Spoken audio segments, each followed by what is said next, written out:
Braylon Edwards and, of course, Maz are about to take over on Woodward Sports. Every day, 2 to 4 p.m., it's the best Detroit sports talk on Detroit's best sports network, Woodward Sports.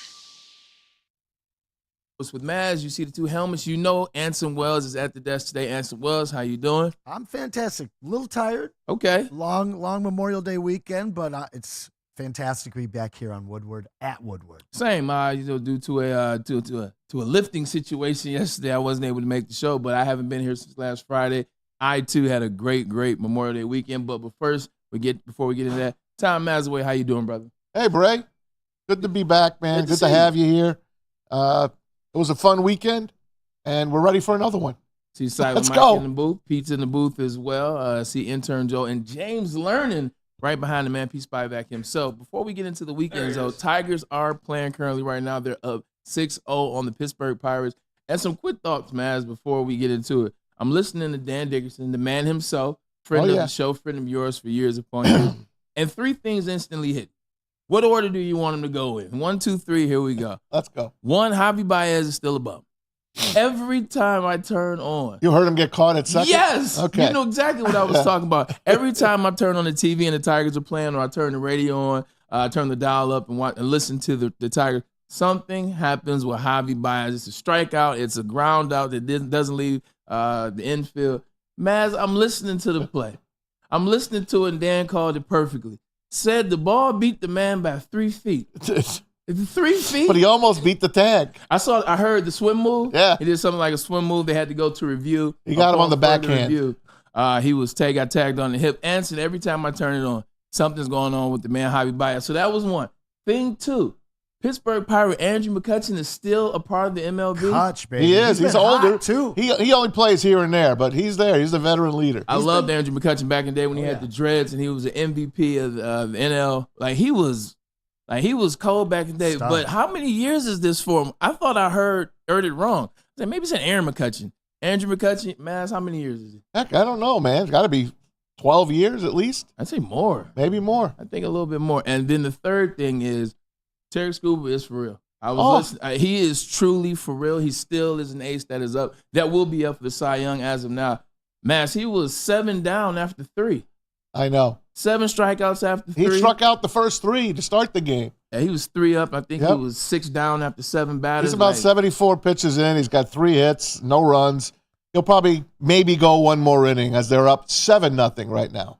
Yeah, so Urshela with the RBI. I know it had to be closed in on 20. Yeah, crazy. It's a hell of a year. 16? Yes, sir. The next game is part of a doubleheader. What a pitching matchup. Got rained out, correct? Yeah, I was there last night. I got there. I go in to see Dan, and he's like, we ain't going to get this one in. I'm like, sure we are. Then all of a sudden I see him put the tarp on the field. But it wasn't raining. It looked good. But then he showed me the radar. He has that inside information. And about a half an hour later, game was called. Right, and so I went home and sat in the garage for about 35 minutes because, of course, everyone was leaving at the same time. Yeah. So to get out of the garage, you just sit there and wait. And then today, I almost played hooky, man. I got to be honest. Yeah. I almost played hooky. Not and went. you. I almost played hooky and went and watched 2. Mr. Consistency. Yep. I almost went and watched the doubleheader because I wanted to see Scooble. And the next game is Paul Skeens, the best rookie pitcher. He's a phenom, this guy. Goes for Pittsburgh on his birthday. And he pitches against Flaherty.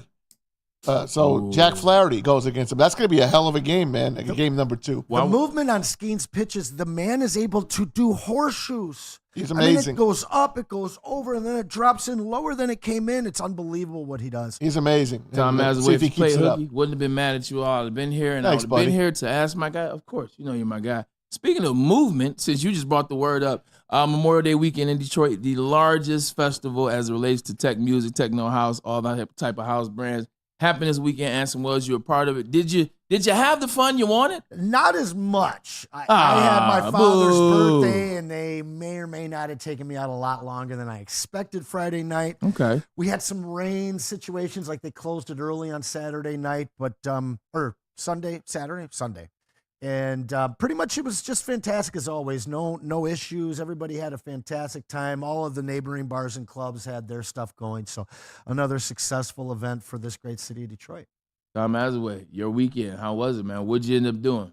It was awesome. What did I do on Friday? Friday was my wedding anniversary, and we had congrats on we that. went to the club at Comerica, the club. Had some great dinner there, and watched a great game, fireworks.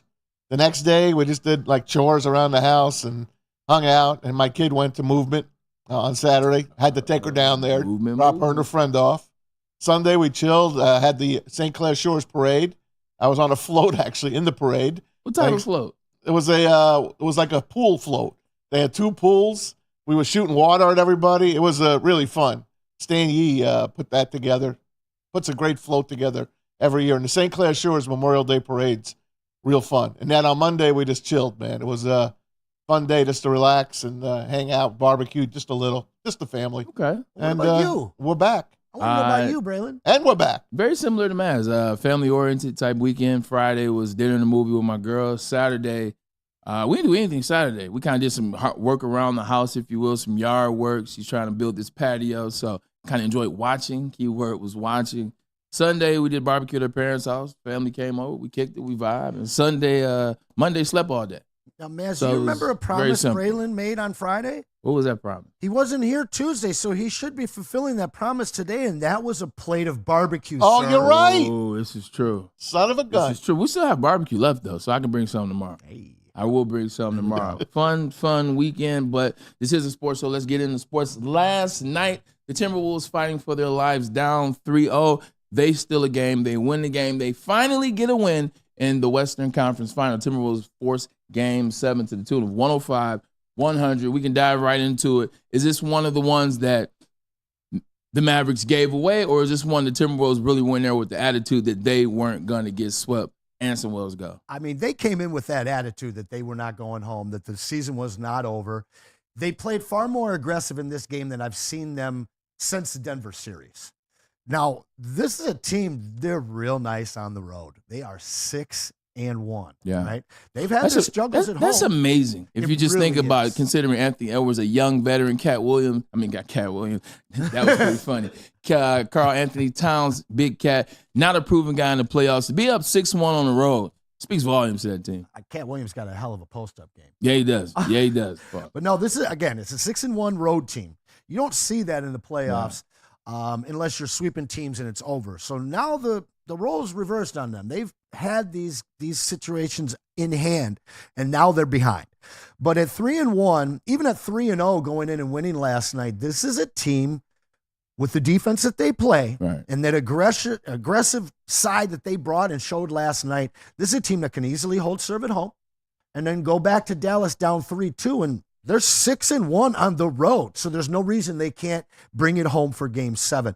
When you watch the Pacers put up next to no fight, I kind of thought maybe that the NBA would just want both of these teams in the finals right away. Next to no fight. What series were you watching? Well, they won, or they put in plenty of fight. Let me reel that back. They didn't do enough to win a game, though. Yeah, they got swept. They got swept, and I've seen it in years past where when one team gets swept in one conference, they kind of want to match those teams and not let the other one sit for a week or so. But this is the new darling of the league in Anthony Edwards. Not only do they want to see him continue on, but he has something to say about it. And we saw last night with the near triple-double. This guy's getting hooked up to breathing machines. He doesn't care. Sleep is for the dead, and he will wait until the offseason to get his rest. Yeah. But this is an exciting team. I still think that they're that one piece away, but there is no reason why this series can't go 7 games. If I remember correctly, I do believe you said that the Minnesota Timberwolves will get swept. No. I said these series were not over. I said these series weren't over. I didn't think that the Pacers were getting swept. That's where we disagreed. I thought that we were going into the weekend down 2-0 both teams.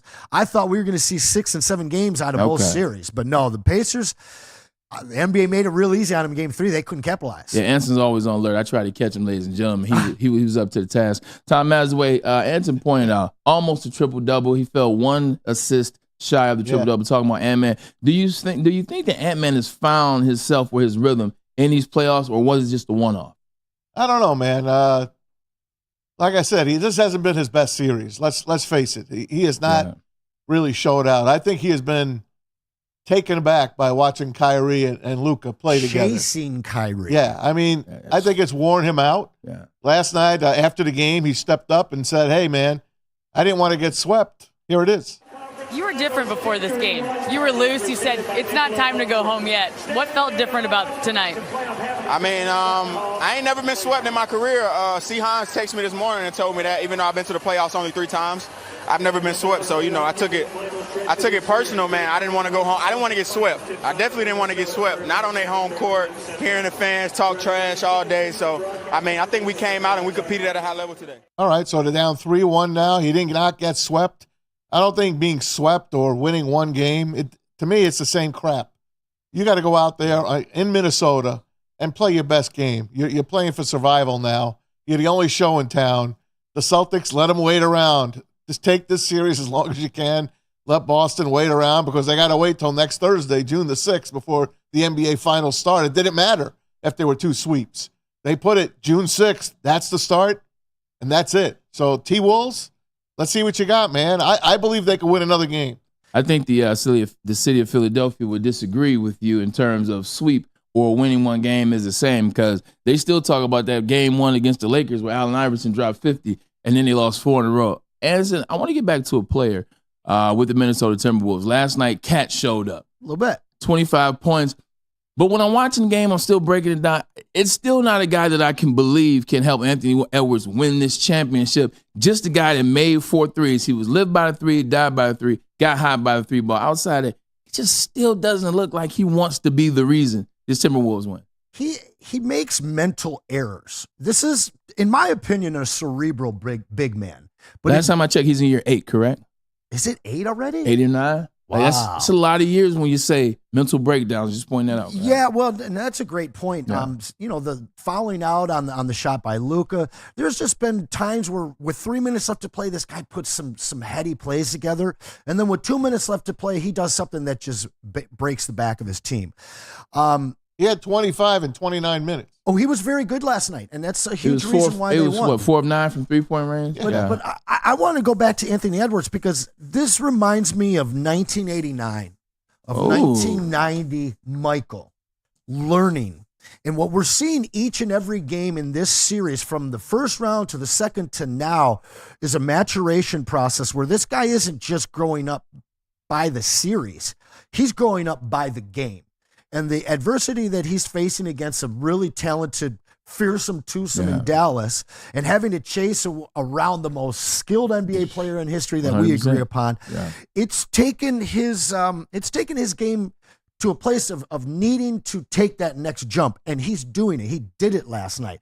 So when they go back in 2 nights, or tomorrow night, are we going to see that next evolution of Anthony Edwards? I believe that we're going to. I believe that we are watching the next true superstar in the mold of a Kobe, of a LeBron, of a Michael, and it's really exciting now. Even if they lose this series, I would love to see it go 7. Yeah, you talk about him chasing Anthony Edwards chasing around Kyrie all game. It has him tired on both ends, like Maz pointed out. He's got an oxygen tank on the sideline so that he can get the necessary oxygen to be able to do those type of things. But Kyrie didn't perform last night. Anthony Edwards had the clamps on him. He didn't necessarily perform. I think he had 14 points last night or 16 points last night. Hasn't necessarily, showed out and balled out since game 1. It's been the Luka show, if you will. Luka's taking that next step, man. Like, we've been talking about it. When we like this guy, we want to see, is he going to take the next step? Ryan Ermanni is famous for calling him a big whiner, which he is a lot of the time. It seems like he's playing determined, man. I don't know if Minnesota can get through Luka Doncic.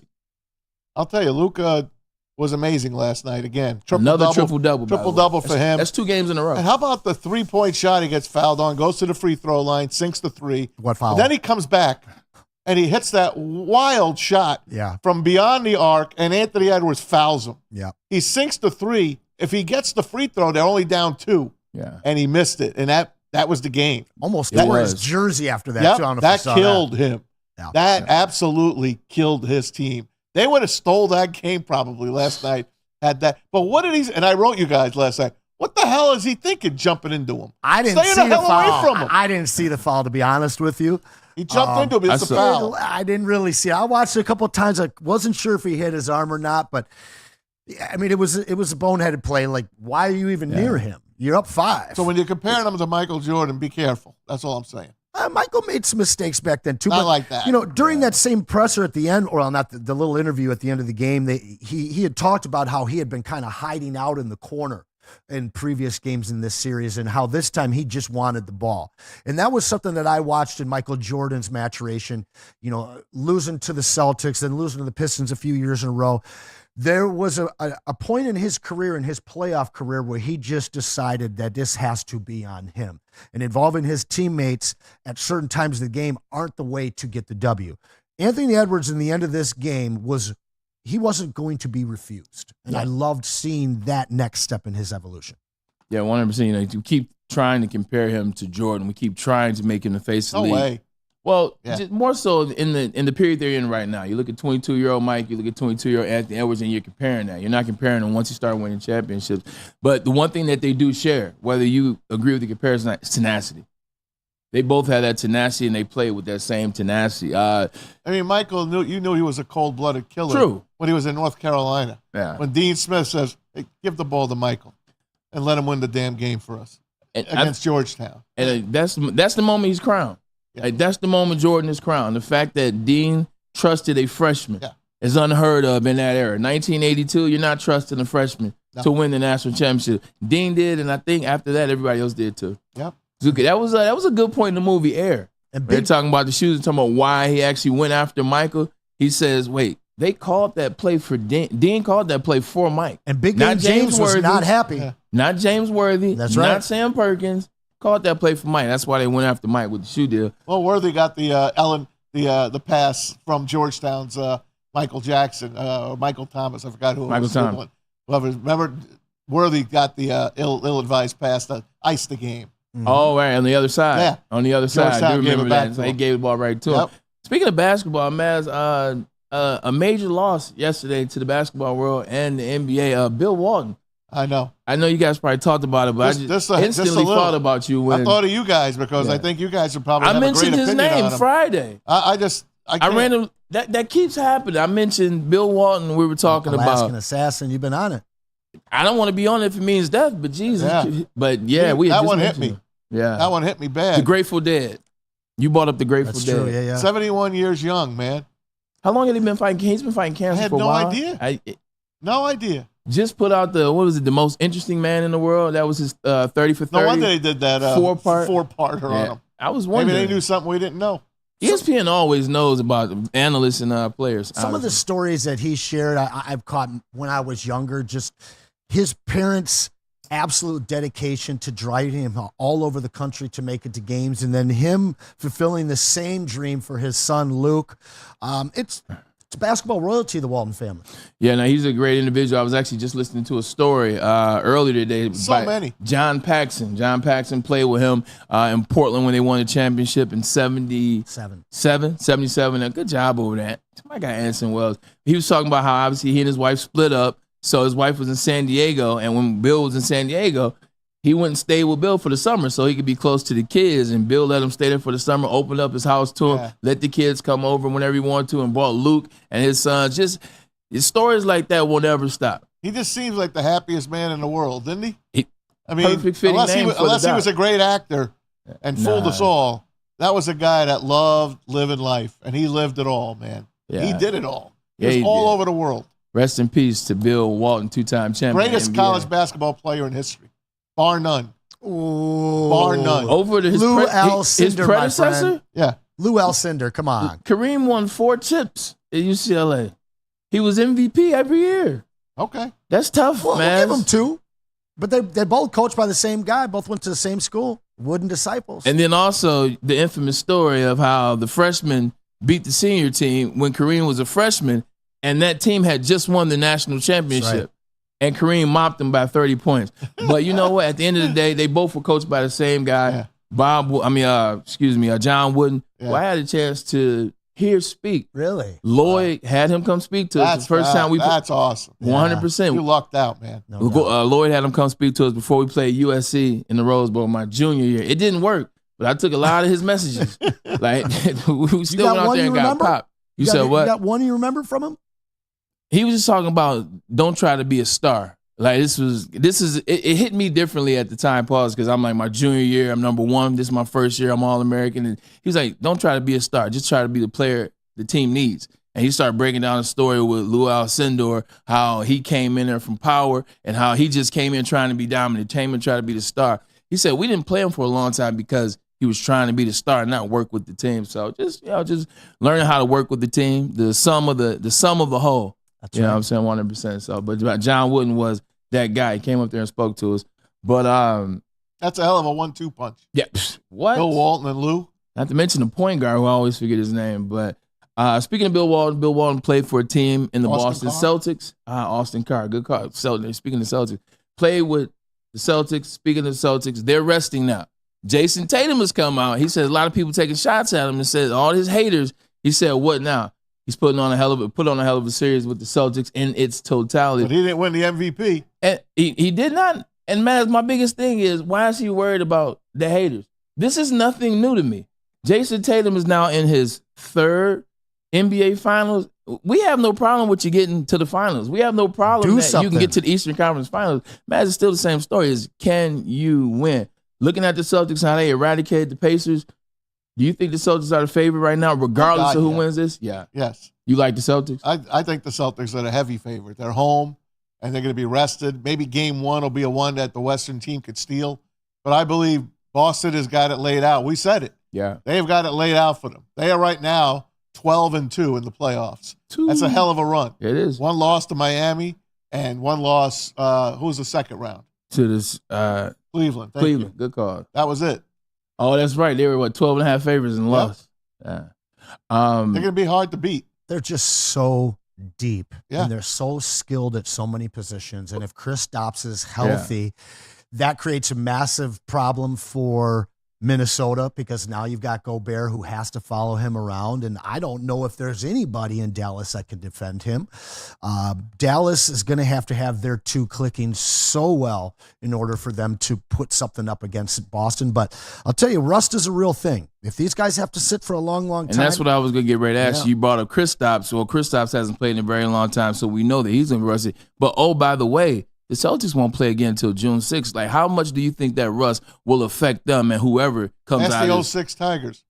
If these guys were the defending champs, these guys were defending champs and knew this position really, really well, it wouldn't be such a big deal. But they know this position very well, but losing. They know how to lose it. That's right. No, so they're in a situation now where, they feel at home because they've been there before, but I'm sorry that this is a lot of time off, and we've seen it affect all kinds of teams.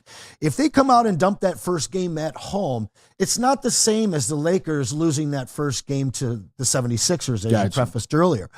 So this is a team that I think their mental makeup is going to determine how far they can go in the finals.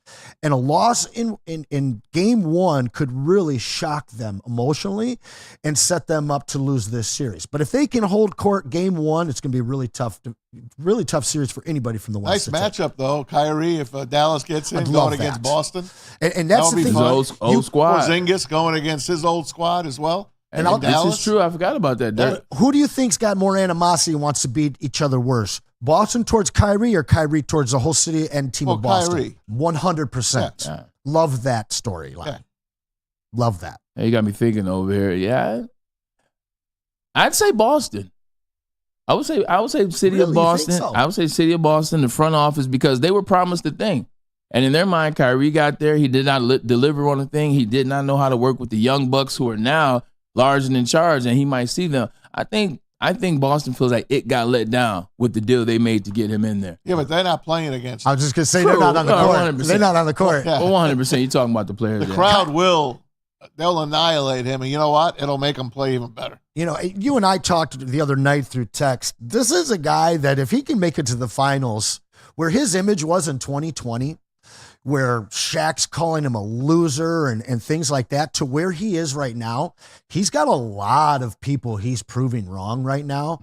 And there's nobody bigger on that list than the entire Boston Celtics organization. So I love that take, Maz. It's going to be fun to watch. Joe Mazzulla, the youngest coach since, who was it? Bill Russell. He's the youngest coach to make it to the finals since Bill Russell.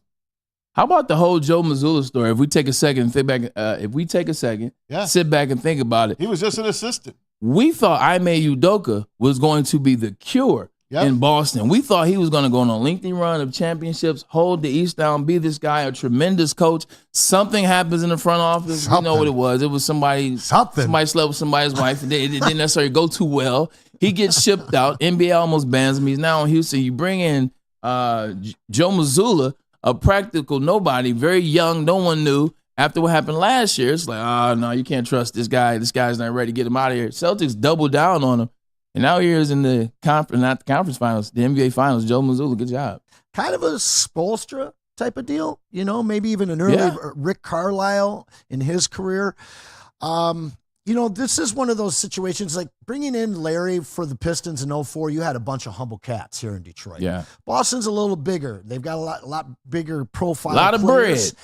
So you bring in a high profile coach, you're not sure maybe how it goes. You bring him back and who knows what happens. This is a guy that's just absolutely fit in with this team and been able to pull something out of all these guys that we haven't really seen. This is the best the Celtics have ever been playing upon reaching the finals in my time watching them in the last 7 years. Switching gears real quick, the best that Caitlin Clark had ever played was last night. She had her season high total, 30 points, 5 and 6, as they still lose to the Los Angeles Sparks, but 35 and 6. Matt, I'll start with you because we've been talking about Caitlin Clark for the last 2.5 years. She beat up on poor Cameron Brink. She whooped Cameron. She whooped her. Cameron did look the best at the end. I mean, the WNBA draft, like her outfit was fly. Everybody looks good. else. She's a model. Here we go. Everybody is hating on Caitlin. Caitlin is accepting the challenge, much like Angel Reese said. Angel said, look, they're not here to be my friends. Like, I'm the new kid on the block. They're supposed to be me up. She got pushed down by her throat the other day. I saw that. One of the big she girls did, and old girl got right on down. And they kicked her smooth out the game, too. They still got to protect your stars. Caitlin is just showing people this is what it is, and this is why I'm happy. All the hate she's getting from the fans, from social, from everybody, all she's doing is going out there and showing up, man. She's a great basketball player. Just flat out. Yeah, she can hoop. She's a terrific basketball player. She can go. That's it. I'm not saying she's going to play against the boys, but as far as women go, there's no one that touches her. Nobody. I'd be banging on the door to get her. Okay. Trade some picks, trade your best players because she's not being well utilized there. Yeah. I feel like the head coach there is pulling against the other stars aside and freezing her out. I keep seeing all these little clips on Instagram where they get on a break, she's right there, and they don't pass it to her, and they're pushing her off. And I mean, she seems perfect in Hoopsville in Indiana. I mean, her dribbling skills are great. I mean, she puts you in the blender. She's being underutilized, she's putting ladies on their asses. She really is. This should not be her first 30-point game. This should not be her first 35-5 game at all. Well, it was, but I was just about to say what Matt said. It was, but it won't be the last. And this won't be the last segment. We're going to take a quick commercial break, and we'll get back into some Tigers, the Oilers, and the NHL. And then we got some Lion stuff as well. But first, let's get a message from Swiss. Than ever, it's critical for you to have your insurance reviewed, and Swiss Insurance will make sure that your carrier is not slipping in extra fees. Call Mark at Swiss Insurance today, 313-530-1698, or visit SwissINS.com. Over to Bray. After you leave Swiss, you should visit Planet Fitness, where your fitness is essential. For $10 a month, you can sign up to a squeaky clean gym. Also, no judgment. Home of the judgment-free zone. You can work out at your own pace, whatever you want to. Do what you want to do because nobody's judging you. And also, if you want to get a workout in, but you want somebody to help you, no problem there. They got the trainer. They have the 30-minute total body workout right there in the middle of the gym. Go right there. They got each sign, let you know which direction to go. 30 minutes, you're in, you're out, you're feeling good, and you're looking good as well. Planet Fitness, where your fitness is essential. Congratulations to the real Coach of the Year, Motor City Dan Campbell. Just put your head down and go to work. It's about to be fun, man. It's about to be fun. Woodward Sports. What's up, everybody? Neil Rule, Big D Energy, Woodward Sports Network, home of the Planet Fitness Studios. Let me tell you a little personal story about myself with Planet Fitness. Planet Fitness helped me change my life, and it can do the same for you. The best gym in the gym game. The clean facilities, tons of cardio equipment, tons of weights as well. And look, through all the price increases, inflation, all that, hasn't happened at Planet Fitness. Still $1 down, $10 per month, $24.99 a month for the Black Card as well. It's Planet Fitness, everybody, where your fitness is essential. A network for the city, by the city. Woodward Sports is Detroit Sports. Any Lady Jane's haircuts for men, and claim your throne for a king's treatment from one of our talented stylists. Open 7 days a week. Walk in anytime. Just get to a Lady Jane's today and receive a precision haircut, scalp massage, hot lather neck shave, and a hot towel treatment. A haircut should not be a chore. It should be an experience. And that's exactly what Lady Jane's has to offer. Open 7 days a week. Walk-ins are always welcome. There's always a location near you. Lady Jane's haircuts for men. It's wicked awesome. You smell that? That's Brad Holmes cooking. And the off-season smells good. Woodward Sports. What happens when you run a great business for over 50 years? You expand and offer more products to the people. This is exactly what Les Stanford did by adding Buick GMC and Les Stanford Buick GMC, the same service and the same great customers you have come to know and trust on Woodward, just south of 9 Mile. Check out Les Stanford and Dearborn today at lesstanford.com. lesstanford.com. Together, let's drive. That's right. All right, back to Ermanni Edwards' second segment of the day. Matt, you said you had something you were interested in doing. I did. Talk to me, brother. I put these next two topics for you two guys. I think I can get a lot out of you guys on this. All right. Bronny James. Let's start with him. He's decided to stay in the NBA draft. That's first of all. Now, he's had 10 offers of NBA workouts. He has turned them all down except for the Lakers and the Suns. Anson, what say you? I'm just wondering what team hates LeBron enough where they don't care and would still draft Bronny and put him on his words. Are you going to be a man of your word? Or are you going to go and play with your son wherever he is? Because, I mean, as bad as the Pistons are, and I certainly don't want LeBron to be the savior of them, but even at 5, if you take a guy that probably shouldn't be drafted until the second round, even if then, but you get one of the 3-4 best players in the history of the game, probably the second best, who doesn't take that chance? What franchise, especially a needy franchise, a franchise trying to fill seats, they don't care where Bronny works out because it's not about Bronny, right? It's about LeBron. Right. Nobody's drafting Bronny in the first round to get Bronny. Nobody's drafting Bronny in the second round, really. I mean, let's face it. If his dad wasn't in his 40s and possibly ready to leave the league, Bronny would be staying another year at USC. That's the truth, correct? Absolutely. So, listen, as a GM, if my franchise is desperately struggling to fill seats and be competitive, I do not care to see a workout from Bronny. If that's the decision I feel I need to make to put my team back on the map, I'm getting the James in town. James gang, let's go. The James gang. So you're in favor of drafting Bronny. I hate LeBron James. The last thing I would want him to do is come and save the Pistons. But let's talk about Tom Gores. Tom Gores has got to be just salivating at the idea of having LeBron James in a Pistons jersey. Your ticket sales, your suite sales, everything up and down.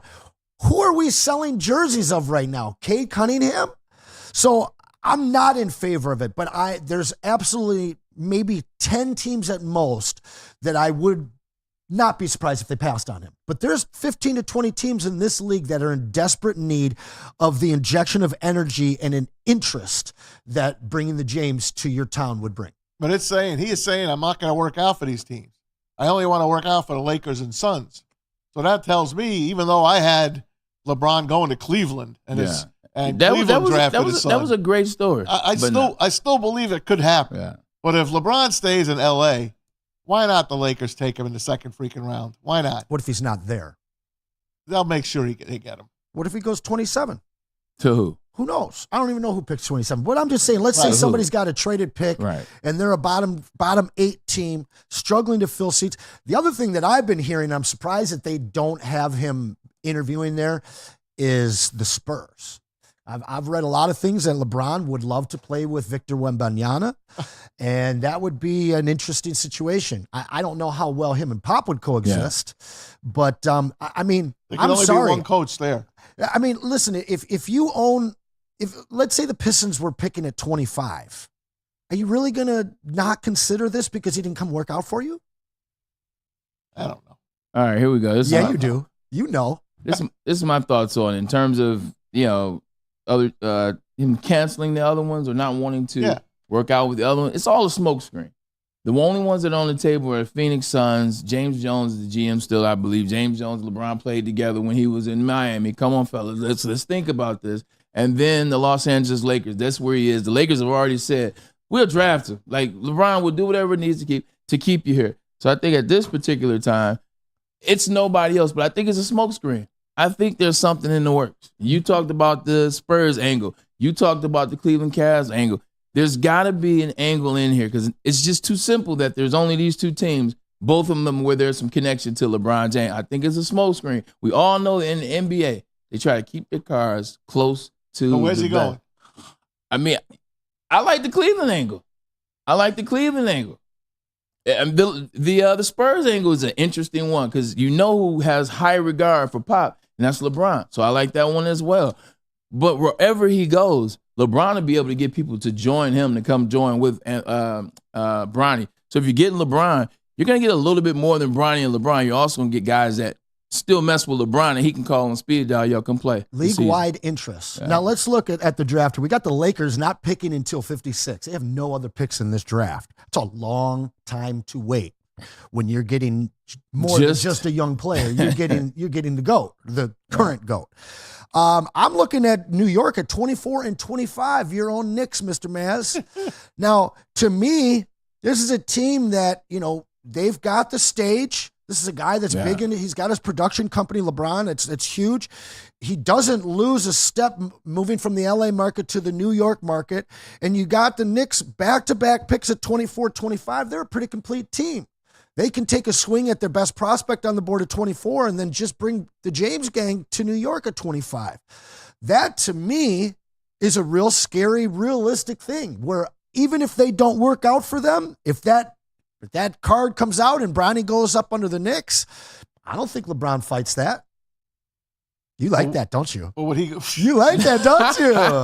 I told you, there's only one way I'd ever root for him. Look at Maz blushing. And he'd be only at the Garden. That'd be the only time I'd ever root for that guy. Okay. I would have to take back what I said. Like, initially when we were talking about the best fit for the Knicks, you know what I'm saying? If getting rid of Julius Randle, I said it was KD and it wasn't LeBron. I said LeBron joins your squad. If he joins your team, he's taking over. The team is now in his image. He's bringing in the type of people he wants. He's changing the whole dynamic of what clearly works in certain situations. I think the Knicks is a conundrum. I think it's different. I think with LeBron being 40 next season, let's give or take, I think with him sitting less games and always wanting, what did he want AD to do? He wanted AD to take over. He wanted AD to be the man. This year. He did. To get him. 100%. But it also allowed Bron to rest. It allowed Bron not to have to put in so many hours and minutes in games. That's what Jalen Brunson is. That's what this team is already shaped up to be. They're a team that works hard. LeBron could get his rest. LeBron could get his time. LeBron could come in and change the game when he needed to, but also let Brunson take the brunt of the load, pause, if you will, play on words. It might not be a bad move, LeBron in New York. Imagine Bronny running on the two off of screens, getting the rock from point guard LeBron. That's tough. And they got enough big men in New York where LeBron doesn't have to play down low and take the beating that he has in L.A. Realistically, you can keep Julius Randle if you bring LeBron in. Realistically, you don't have to get rid of Julius Randle anymore. He's a free agent. You don't have to trade anybody for LeBron. And also, too, if it is a deal, if it is about my son, then part of the deal, Maz, needs to be from LeBron. You draft my son, then I'm coming in, just pay me $12 million. Pay me $15 million. Bron doesn't use his salary anyway. Bron makes $500 million in the offseason. So if you a man of your word, all right, pay you $15 million and we'll draft Bron. That way you paying $15 million, you're keeping Julius Randle. Talking about something. That's less than Bronny's making now. no, Bronny won't get anything. Bronny isn't he making like $9 million now? With terms of NIL. Yeah. Joel says he should go to the Thunder. Ooh. I wouldn't want him if I was the Thunder. I think you disturb that young balance. Now I'm looking here. I'm seeing. I think Phoenix. SGA is a type of a personality. Like when you watch him, and he's like Kyrie, where it comes off as arrogant, it comes off as not humble, which it really is neither. It's high confidence. It's who I am. That's right.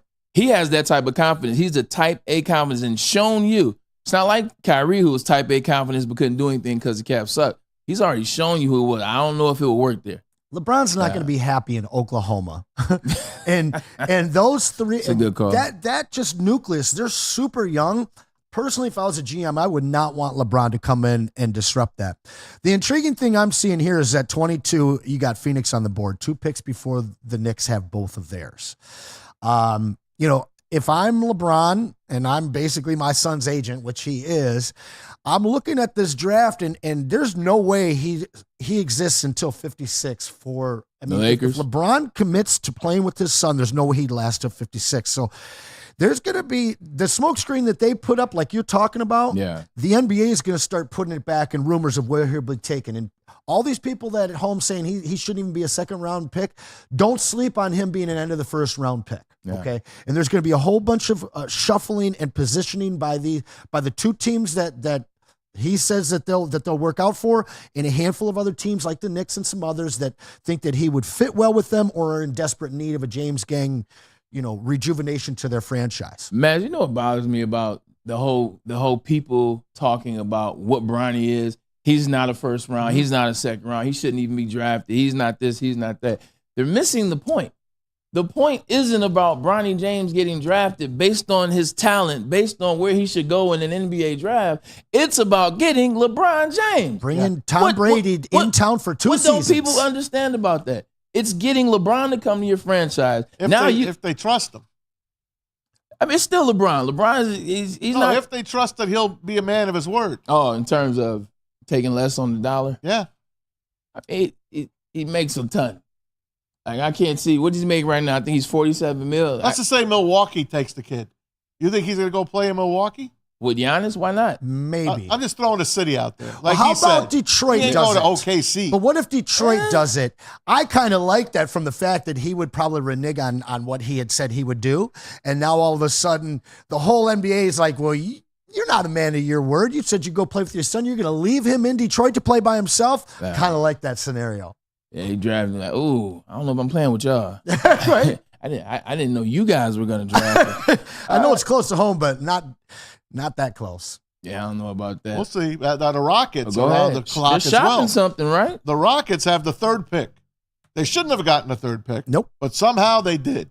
They are shopping it right now for a star. They want a bona fide player for that number 3 pick overall. Do they get it? What do they need? They need a big man 100% to play with who they got down. They got Jalen Green. You have Fred VanVleet. You need a big guy, big man that can stretch forward, if you will. Please do your research on that one. Get us right, Anson Wells. But who's giving you a star for a 3? Right. For the 3rd round, for the 3rd overall pick. You know what's funny, Maz? If you're talking not even 10 years ago, if you're talking 7 years ago, 6 years ago, a 3-4 star, 100%. Yes. Let's make that transaction There was more happen. players in college that were coming out. 100%, and you knew what guys were. Yeah. You knew what guys were going to be. You had a better gauge on it. Now we're sitting here talking about drafting Zach Edey with the number 1 overall pick. What the hell am I going to do with a 3rd pick overall? I got you. I feel you, but there might be a team out there that want to save some money, get rid of a star, and bring in a kid. Yeah, man. Yeah. Now you're talking. That's what it's worth. Zach Edey may not go in the 1st round. Agreed, 100%. I was just throwing that out there, just kind of talking about this draft. I got to check you, though. There's a man named Alperen Şengün, which is what? Jokic number 2.0. This is a walking triple-double. He got injured towards the end of the year, but you will know all about Turkish Şengün, I promise you. He's from Paris? No, he's from Turkey. He's Alperen Şengün. He's amazing. It was a joke. Say his name again. Alperen Şengün. Is he he's going in the top 5? No, he's already in the league. league. He's already in the league. He is a walking triple-double probably this coming year. His game is just like Joker. You and I do that same thing, Joker. But this is a guy that is a fantastic interview. He's a charismatic guy that everybody loves on that team. I don't think they're going to go towards center. I don't like anybody in this draft. If I was Houston in a position where you're ready to take that next jump, I'd be offloading this pick for some sort of close or even superstar talent all day long. Not sure who it is, but they need to do that. Yeah, man, you hit the nail on the head, and it's talking about unloading the contract. You know, when you look at it that way, there are a lot of teams that could potentially move superstars because they don't believe in them. One of them is what's going on with the Los Angeles Clippers. Are the Los Angeles Clippers going to run this thing back again, or is Paul Pierce? Ty Lue Not signed Paul up. Pierce. It's Paul George. Ty Lue signed up. He's back again. on board. Yeah, like $80 million. Yeah, all three of them are there then. Yeah. They're not parting ways, and I think that may have been Ballmer's words at when they lost. Worth $10 billion or more, maybe more. Steve's up there. Steve might be worth a little bit more than that.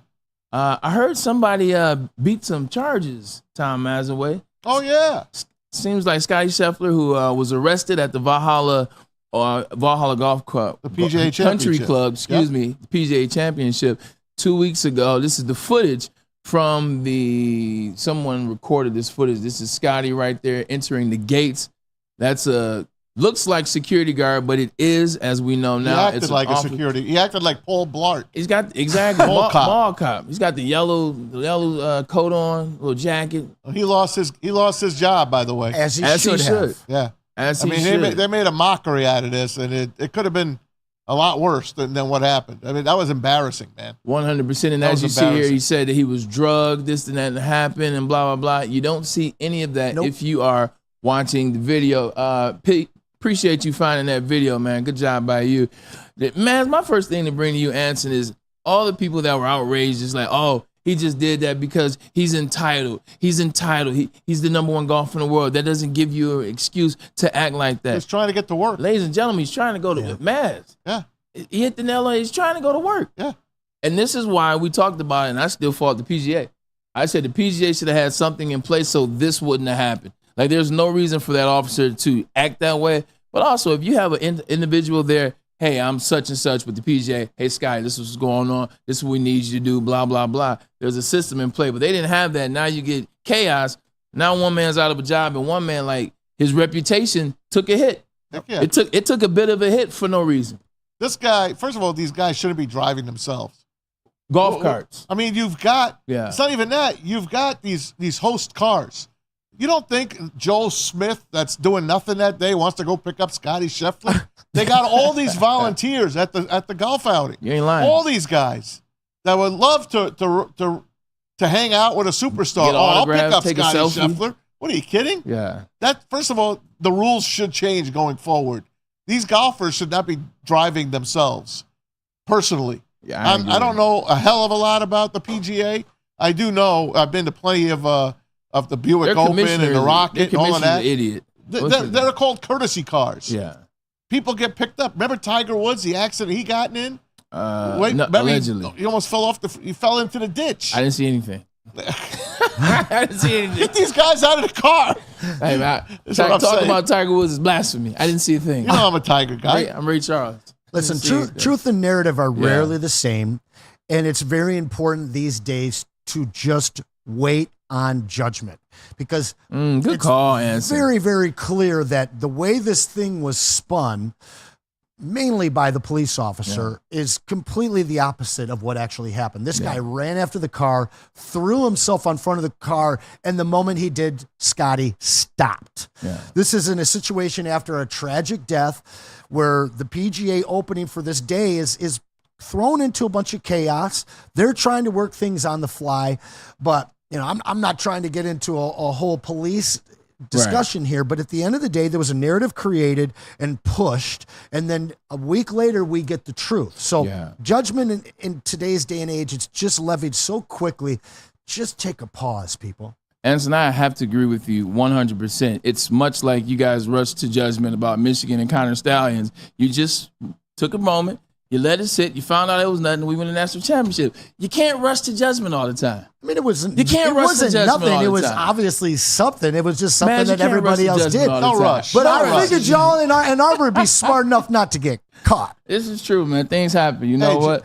Things happen much like One last a basketball franchise. story. One last I got a basketball great story. basketball story for you. Go ahead. Oh, go ahead. You go ahead. I was going to say Jimmy Butler That's the one I was going to. is Himmy. the Sixers want him back.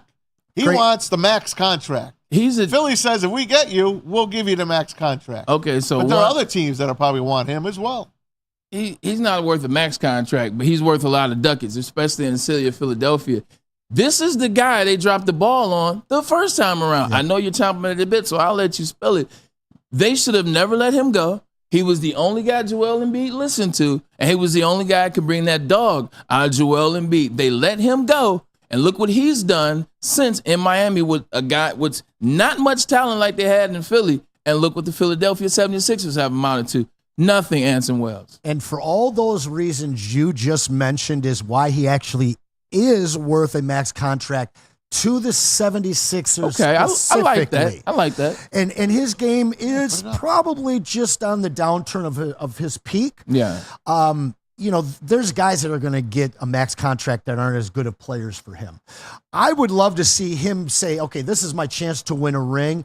I'll take a little bit of a discount. I believe that the future of championships depend on core players taking a little bit less, like we've seen with Tom Brady, like we've seen with Pat Mahomes, like we hope to see with the Lions. So for me, if I'm him, you go take a little bit of a discount. But if I'm the 76ers, I will pay top dollar to bring that not only player, but personality back to the court and locker room for the 76ers. Tom Mazaway, where are you at? Well, I think when you look at the 76ers, how they're transcribed now, Tyrese Maxey, young guy trying to figure out his role as a leader. I think you look at Kelly Oubre Jr., nothing on the leader, more of a role player. And Joel Embiid seems like he passes the leadership baton from time to time. Jimmy Butler seems like he's perfect for this culture and this identity. He is, but stay home. And Miami's not a bad little team to stay with. But Joel Embiid is a hell of a player to play with. I know, but what do you got to give up to get him? Whatever it is, it's worth it to Philly. He's a free agent, isn't he? Yeah. That's it? They don't have a no trade clause or anything like that? They don't have something they can keep him? Like they can't match? I think he might be. No, he's not. RFA for him does not exist. Yeah, I thought he was a restricted free agent. Maybe I'm wrong. I don't know if Pat Riley would have viewed him as a restricted free agent. Because if you look at everywhere he's been kind of passed around. It was out of and he's been successful. You got him on a great run a couple years ago. Philly, Minnesota, Chicago. And now it seems like it's going to be. He was in Chicago. He was. That's where he started his career. Yeah. He is under contract. So how many? He's unrestricted, Joel says. Okay. Yeah, so he's all set. He can't go anywhere. They would give him a max extension if they were able to pull off the trade with the Heat. So you are correct, Maz. It would cost him a pretty penny. That's a heck of a penny right there. Might even make the Miami Heat the better team after that trade. Hey. Speaking of the better team, it seems that the Dallas Stars are the better team right now against Edmonton Oilers. Maz, NHL playoffs. Goaltending. Our guy, Ken Holland, and his Edmonton Oilers down 2-1 to the Dallas Stars. Game 4 tonight, 8:30 p.m. Must win for Oilers. What has the series looked like so far? It's been real good offense, but the goaltending is definitely favoring Dallas, just like we all thought it would. Darren McCarty said he called Dallas is going to favor it in the goaltending. Skinner is not that great. He's not that good. Young guy, let up 3 bad goals the other night. I mean, they had a 2-0 lead. Then they got outscored 5-1 the rest of the game. You can't do that. They got to win tonight, even that series. But the Rangers had a shot last night to go up 3-1. They were playing real well. Panthers, they hold the home ice, and they beat the Rangers last night in overtime. 3 straight overtime games in this series. Excellent series. Great goaltending on both sides. Bobrovsky and Shesterkin for the Rangers. I'm really looking forward to seeing. I want 7 for both of these series because I'm not getting that in the NBA. At least give me 7 for the Stanley Cup. I'd really like to see Jim Nill beat Ken Holland so everyone in Detroit understands who was the more important person while he was here. Listen to you. Listen to you. Ice soccer. Deep cut. Listen to ice soccer. I got some ice soccer knowledge. I even have ice soccer cards from the 80s. Listen to ice soccer guy talking. Before we get into the Rangers and the Rangers and Panthers. The Panthers. Because you and I both picked one of those teams to win it all, so I'll get to that point. But Ken Holland, we give him so much praise, so much love here. You and Ryan Ermanni revere him. He's a friend of the show. We love Ken Holland. You look at where the Red Wings are, and you look at how it ended. Is any of that on Ken Holland and that front office that was? Or is it just one of those things where we don't talk about it? Well, you know what? He was used to dealing with no salary cap. When they put the restrictions on, it handcuffed him a little. That's because he built a super team. He built the super team. You can't keep everyone. The Yankees. And then he made a couple of bad draft choices. And it don't help when you're picking 30th every year, 29th, 30th every year. That. But, he missed on a couple things. And eventually it catches up to you. and it caught up to the Wings, and they haven't been in the playoffs in, I forgot how many years it was now. What is it, 9 years? Yeah, 9 years. Something No, like it that? might be over. Yikes. It's a lot. Yeah, 2017. What did they make it, 26 or 27 in a row? Yeah. Oh, my God. That was amazing. That's amazing. Them and the Spurs had that streak going, and both their streaks, they stopped like the same year. I collapsed. think. That was crazy. But the Spurs got themselves. Victor Wembanyama. Yeah. 2016 was their last playoff berth. I was off by one. Oh, 8 years. My man. Yeah, but yeah, 100%. So look, Love Maz is always a straight shooter. Back to the Rangers and the Panthers. Before it all, I said Panthers will win. You said Rangers. We pretty much know that the winner is coming out of this series. I think so. Yeah. I think the winner of this series wins the Stanley Cup. Yeah. Rangers will be the first since 1994. Panthers will be the first in their existence. Dallas has one Stanley Cup. And the Oilers, of course, they have 5 back in the old days. Yeah, so we'll see how it rolls. If the Oilers do play the Rangers, you got Gretzky and Messier, both on television. You guys both playing for both teams. You guys like seeing expansion teams win championships? I hate it. Vegas won 2 years ago. I hate it. Yeah, Last year, Vegas won. I don't want to see the current. I don't want to see the Heat win. I don't want to see the. Well, I like the Timberwolves now, but I don't want to see the Vancouver Grizzlies that aren't in Vancouver anymore win. I get it. I'm all against that. I the hear Jacksonville you, man. Jaguars, the day they get a Super Bowl, if it's ever before our Lions, which it won't be. Well, the Tampa Bay Bucks got them. Yeah, Tampa Bay Bucks were an but expansion they team. were in the 70s. 76. Yeah, I wasn't alive, so Still? it's... Yeah, no, fair. I was sick on that one, too. At least they weren't wearing orange and white Those when they are won it. beautiful uniforms, man. I did prefer them to the gold, but I mean, seeing those guys win in the white and orange before the Honolulu blue would have been even tougher than seeing the gold and red. Hold on. 76, you weren't alive? I was not, fortunately. You sure? I'm doing the math on that. My ID is still lying about 48? to me, but it's not lying about 76. All right, something I had you pegged around 48, man. My apologies. Oh, man, it hurts. I'm joking. What year are you born? Uh-oh. Not 76. Wait a minute. Spit it out. I still might be alive. 77? Not 78. 79. Not 77. It was 78. I was born in 78. 78. You was Yes, close. sir. You were more than a thought.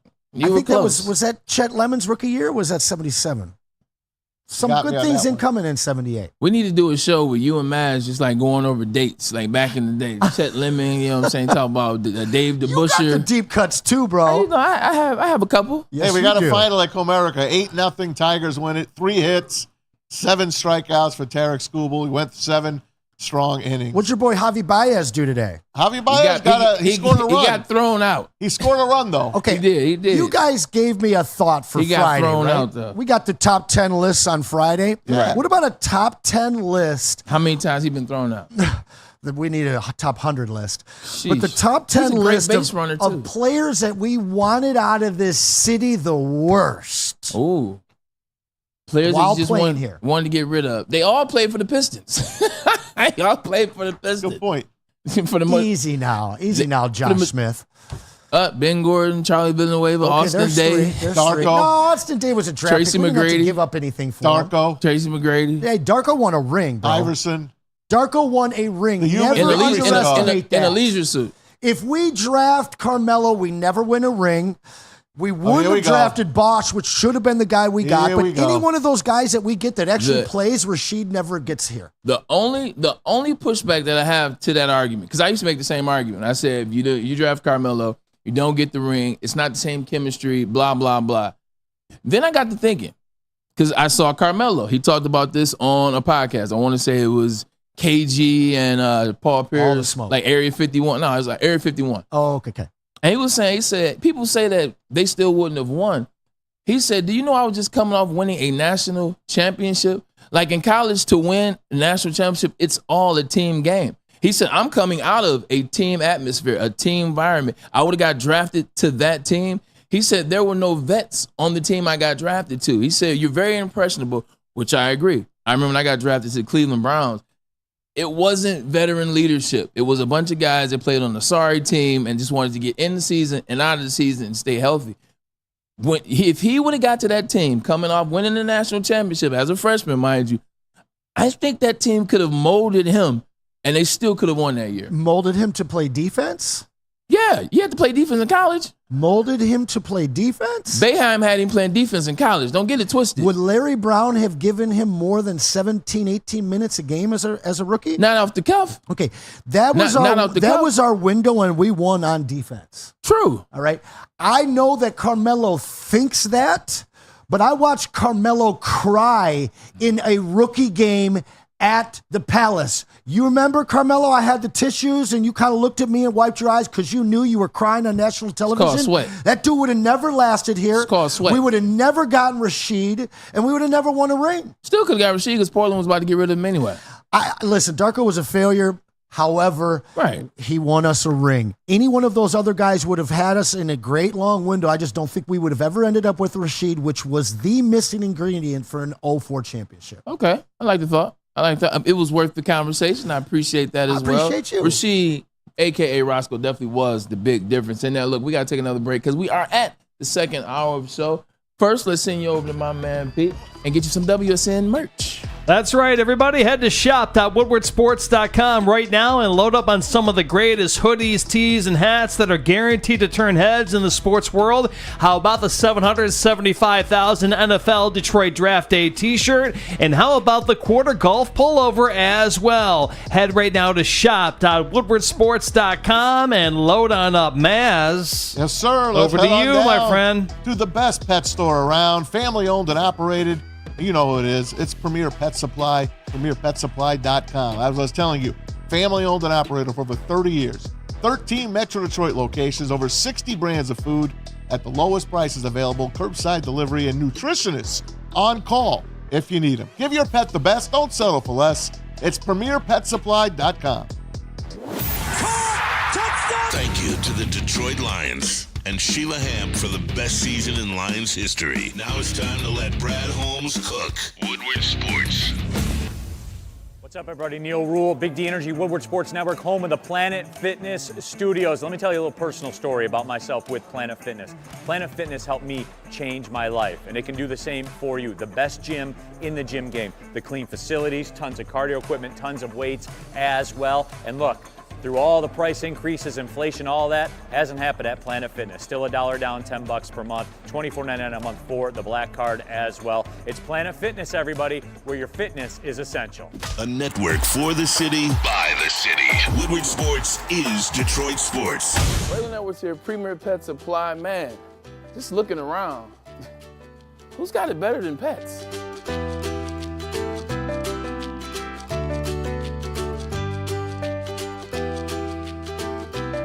Come on, a baby stroller for Coda.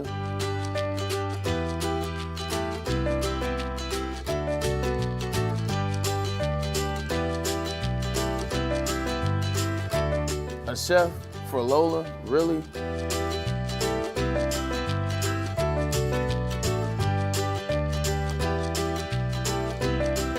You don't have to tell me who the real boss here is. Who's got it better than pets? Nobody, especially here at Premier Pet Supply. For over 30 years and more than 13 locations, Premier Pet Supply has everything that your pet can dream of. And guess what?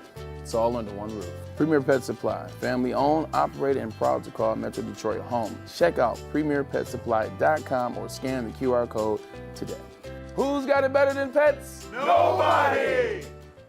The most talked about Detroit media by other Detroit media, and we love it. It's the Woodward Sports Network.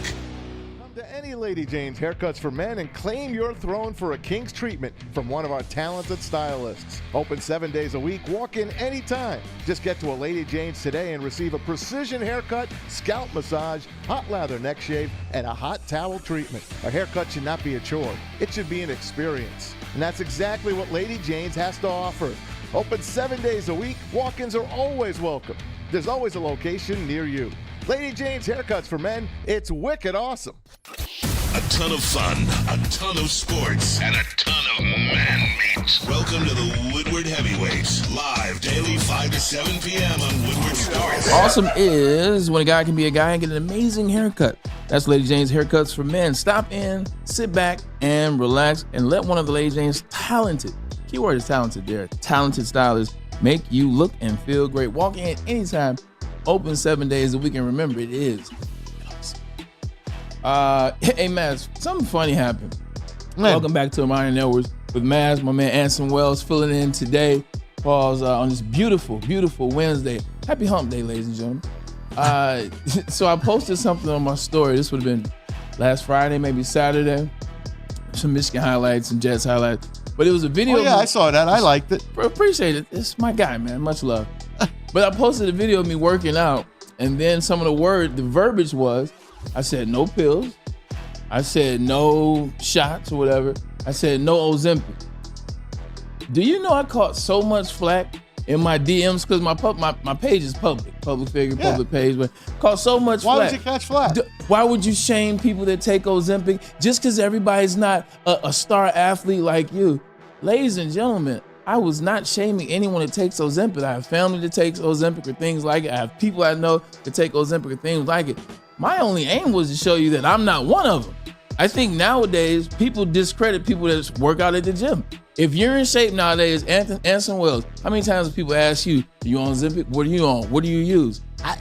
I got asked that really just a couple of times, and I was kind of shocked, but flattered at the same time. I appreciate it, but I was legitimately just simply saying I don't use it. At 41, I'm in the gym, the old school way, pumping iron. I'm now running hills. People got to relax. Everybody wants to go off about something or feel shamed about something. No one's shaming you. I simply said that I go to the gym, that I am not on Ozempic. So you look fantastic. I know it's natural. So do you. You should be very proud of yourself. You guys are the two most in shape guys on the network. Hey, man, we're fighting hands for down. Right. Anson's got the title right now, man. I'm just bigger. You know what I'm saying, Paul? All right, let's get into the NFL. That is what pays the bills. The Detroit Lions, especially. The NFL is always up to something. NFL, PA, the NFL. You know what, Maz? What'd you think of OTAs back in the day? I thought they were two things. I didn't like them because I just like working out wherever I want to work out with. Yeah. Like I didn't necessarily like that they make you work out with a strength and conditioner coach that may not be the best at getting the best out of you. Ask Tom Brady. So Alex Guerrero, 100%. So I hated that part about it. But other than that, I enjoy being around the fellas. You build the camaraderie. I think that helps you during the season. It's like a calendar. It makes you go. Exactly. You get on page with the quarterback. Also, it cuts out the BS. A lot of individuals, sometimes they go to off season. Off season is it. They're going to wild out. And then when they come back, that's when they get in shape. I think OTAs kept you on track, kind of didn't let yourself go for too long. But the strength and conditioning part would be the only part I had a problem with. Well, the NFLPA is trying to get the schedule changed. You know how the NFL's got this perfect schedule. There's always something going on. Well, the NFLPA wants to say, hey, enough of these OTAs. They want to do it a different way, Bray. And I'm not sure if you can read that. Yeah. Well, got you. But let's see if you can get that out there. This is per Tom Pelissero. End of OTAs, ? The NFL Players Association is working to finalize a proposal to overhaul the offseason starting as soon as 2025. That'll be next season, ladies and gentlemen. Eliminating voluntary on-field work in the spring in favor of longer training camp ramp up with player reporting in mid-June to early July. That means you'd go from that all the way through. I think that's way too long. That's not the solution I was expecting to read. And that's the Players Association. But do you know what this is in lieu of? It's in lieu of if we're going 18 games, right? Then things have to change. You can't go 18 games and start at the same particular time. Right. Things have to change. Yeah, because you need more time to recover. 100%. So I think that more so about what this is right. Look, I'm trying to figure out what they're doing as we all are. 18 games, no 18 games. It's going to happen. It's just a matter of when. And I think that's what that's in lieu of. It's in lieu of the 18th game. And if that's the case, that makes sense because you would have to change the schedule. You can't keep the same schedule. Are we going to see 20 weeks with 2 buys yes, if they go to 18? That's what you'll see. Yeah, I'd hope so. And you'll see the Super Bowl on President's Weekend. And I think that if you allow teams 2 different, because I mean, Lions get an early bye this year. It's going to hurt them towards the end of the season. They had a late bye last year. I think that helped them. So I think there's an inherent disadvantage and advantage for some teams that see the early bye versus the late one. Having 2 is going to balance things out. I like OTAs just from a standpoint of helping the rookies get inundated with the system and the new level of professionalism, timeliness, all the things that they have to be there for. I don't know, man. This is kind of interesting that this is coming from the NFLPA, to be honest. If it's coming from the NFLPA, then that means it's coming from the players. The players obviously want to have no OTAs. They want to change it all. Look, it makes sense, and this is why.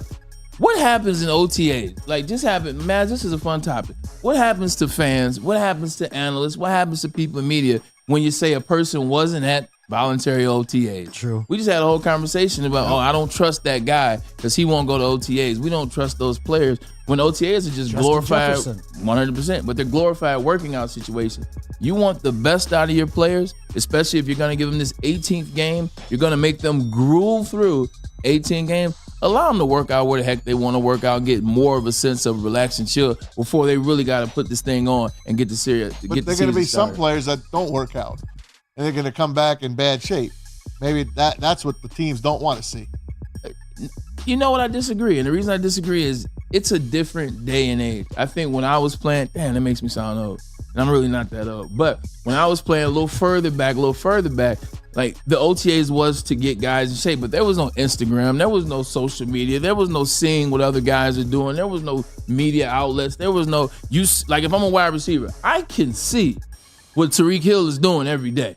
I can see what Justin Jefferson, Devontae Adams, insert top 5 wideout. If I'm trying to get paid, Maz, if I'm trying to be a part of that eliteness, I know I got to take my butt to the track. I got to go to the field. I got to get some cone work in. I got to watch some film so that I'm on my A game. It wasn't necessarily the case. You would hear about guys working out, but if you didn't want to work out, you weren't going to work out. I think nowadays more than any, guys are going to work out. You really don't have to worry about that problem. Not everybody had the support system that you did. You know what I'm saying? And I mean that with all the love and admiration in the world. Some of these guys come from situations that they don't have that kind of stuff around them. So I don't mind Antonio the end Brown. of what's that? Antonio Brown. And the list goes on, you know. But look at Antonio Brown. To this day, still out there on the field, still working, still putting out videos wanting you to see that he's elite like that. I think what I'd like to see is them restructure the OTA into like a RTA, a rookie training activities. Okay. You know, where you get them in and you get them inundated with how the system works. You get them just, applying the practices that you as a franchise are putting together for these players before they even get a chance to see the veterans. I think that would be something that they could hold together, but I don't have an issue with this because, in fact, it's the OTAs that give all my competition in my Dynasty League info on the rookies that I'm about to steal from everybody. Everybody's playing fantasy today. I believe Tom Mazaway is beating Pete Spivak in fantasy due to my man Veerling, who he just picked up. But Pete's face. I was able to sneak that in there. I forgot where I was going with that because that was so good. I had to get that in there. Tom Mazaway, I'll let you take it away. All right, guys. This is a good one. I've had this on the rundown for about a week, so I'm gonna break it out. It is NFL Game Day puts this out. It's the top 10 traded players that will make the biggest impact. Now we're gonna start off with number 1. Ooh, I like Stephon Diggs to the Texans. Go to number 2. Keenan Allen to the Bears. By the way, look at Keenan Allen's picture. Tell me he doesn't look like Easy. If Easy was in shape. Look at him. He looks like the rapper. Easy. You know the rapper I'm talking about. Is he a West Coast cat? What's his name? Larry June. There you go. I think he looks like Easy. He does look like Easy, though. Third guy, Jerry Jeudy to the Browns. Okay. 4, Brian Burns, big defensive end to the G-Men. Ladarius Sneed to the Titans. Remember, came from the Chiefs. 100%. Hassan Reddick going to the Jets. Carlton Davis, our own, coming here to the Lions. He comes in at number 7. Malik Collins comes in at number 8. Defensive tackle, now playing with the Niners. Deontay Johnson, wide receiver, now playing with the Panthers where he belongs. And Justin Fields with the Steelers. Put those guys in order for me, or you can tell me a little bit about them. Bray, I'll start with you. Who's going to make the biggest difference for their team? So it's going to be Brian Burns, Hassan Reddick, and Keenan Allen. Look, I tell you this way. Brian Burns, he was a menace in Carolina. He got to the quarterback whenever he wanted to. This is a guy that we wanted here. This is a guy that you said, him. I said Brian Burns would be the guy to go opposite of Aiden Hudson. I would have loved to see him in the Honolulu blue and silver. You send him to New York. New York already, that's the one thing the Giants have. They may not have receivers. They may not have a quarterback. The offensive line is trying to figure it out year in and year out. The coach, year in and year out.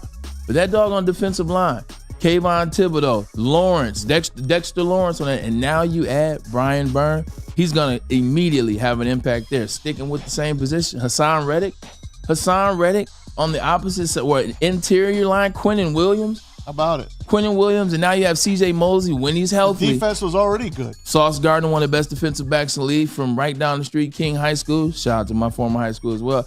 That defense is going to be electric. You're talking about all New York defense. 100%. Now, the offenses, they got some work to do, but that defense, Hassan Reddick, you saw what he was able to do in Philly. This is a guy that averages around 15.5 sacks over the last 3 seasons. And then Keenan Allen. I know Stephon Diggs. I know what you're going to say about that. And he's going with C.J. Stroud. And you got Nico Collins, who we'll bring up in a second. And then also Tank Dell, who's coming back. 100%. They're deep. They definitely are deep. Dalton Schultz, the tight end. But it's something about Keenan Allen, man. He's a silky smooth player. He still is, I believe, is going to be the number 1. DJ Moore will be the 2. They drafted Rome Odunze. I think Rome can learn a lot from Keenan Allen. And I think the learning process of it all is what's going to help him. So if you're top 3, I like those. Okay. How about your 3, Ed? I mean, if I'm just arguing the top 2, I'm going to take Keenan Allen at being a more important addition to the Bears than acquiring Stephon Diggs. Diggs is a guy that has not been great in the locker room. He was already stirring things up last offseason. That's the reason he was traded. Josh Allen is not happy right now. Side note, Stephon Diggs hasn't been necessarily that good on the field 100%, in the last 2 years. 100%. And now you're going to a situation where you just talked about it. Tank Dell. Nico Collins just got a big deal. Noah Brown. You're getting into a locker room now where they already have a pecking order and you're going to insist on being number 1. Reason I like Keenan Allen is because right now that's DJ Moore's show. Keenan Allen's a better wide receiver in my opinion, but I think that Keenan is at that stage in his career where he can go in there and be that mentor and not demand number 1 targets. So for me, I think that Keenan is a much better fit there and will make a much bigger impact. I think that Diggs, in fact, could be a problem. He could be a problem over there in that locker room. Jerry Jeudy I like, but I still am not a believer in him talent-wise at all, so I wouldn't even put him in the top 10 on this list. Ooh, good call. I love Reddick in the Jets because obviously their offense is ready to take this next step. Can I jump back to Keenan real quick before we go down this list? Because there's definitely some things I want to talk about. Carlton Davis, I want to get your take. Maz, I want you to talk about There's a guy missing, too. Brandon Katz brought him up. DJ Reader. Oh. Yeah. I was 100% that. That was trade. They took. He was a free agent. Good choice. Yeah, 100%. Good call. Joe's on it. Intern Joel, a.k.a. Green. But talking about Keenan Allen is another great reason. What was the best season of Keenan Allen's career? Oh, don't worry. I'll tell you. It was last season. Last season was the best statistical category. Statistical season Keenan Allen's career. He's only getting better. And also, what has he never done? Just like everybody else in Chicago, he's never won a playoff game. He's never won. So you got a guy that's come here off his best season, and now he's also come to understand what the goal is. The goal is for the team to win. I think you got Keenan Allen at the right time, Anson Wells. Yeah, and looking at the rest of these wide receivers on that list, when you see Deontay Johnson going to the Panthers, I know that they need a security blanket to help this young quarterback in Bryce Young. He was an a-hole.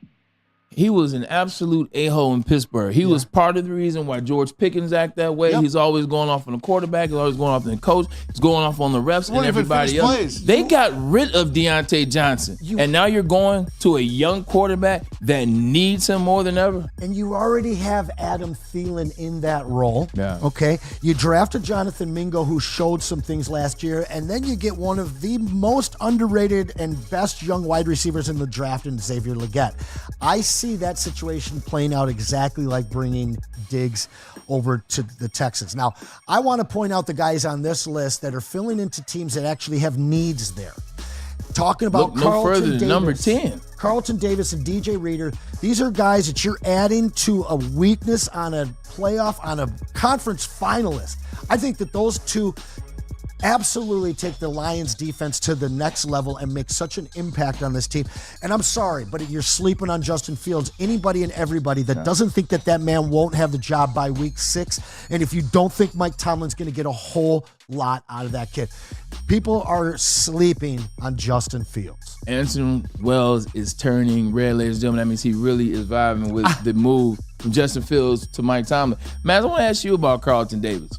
Actually, let me ask you about DJ Reader. He's a guy people are in the chat saying, why isn't he on this list? No, it's Tom Blair. This is nobody. It doesn't matter. He was a free agent. That's why. Oh, no, understood. Oh, that's a good point. 100%. But let's say okay, then I guess it won't go well with it. So we'll just do Carlton Davis. Yeah. Carlton Davis is in a situation. You add DJ Reader, Davenport, Lee McNeil coming back after a pretty good year, Aiden Hudson, blah, blah, blah.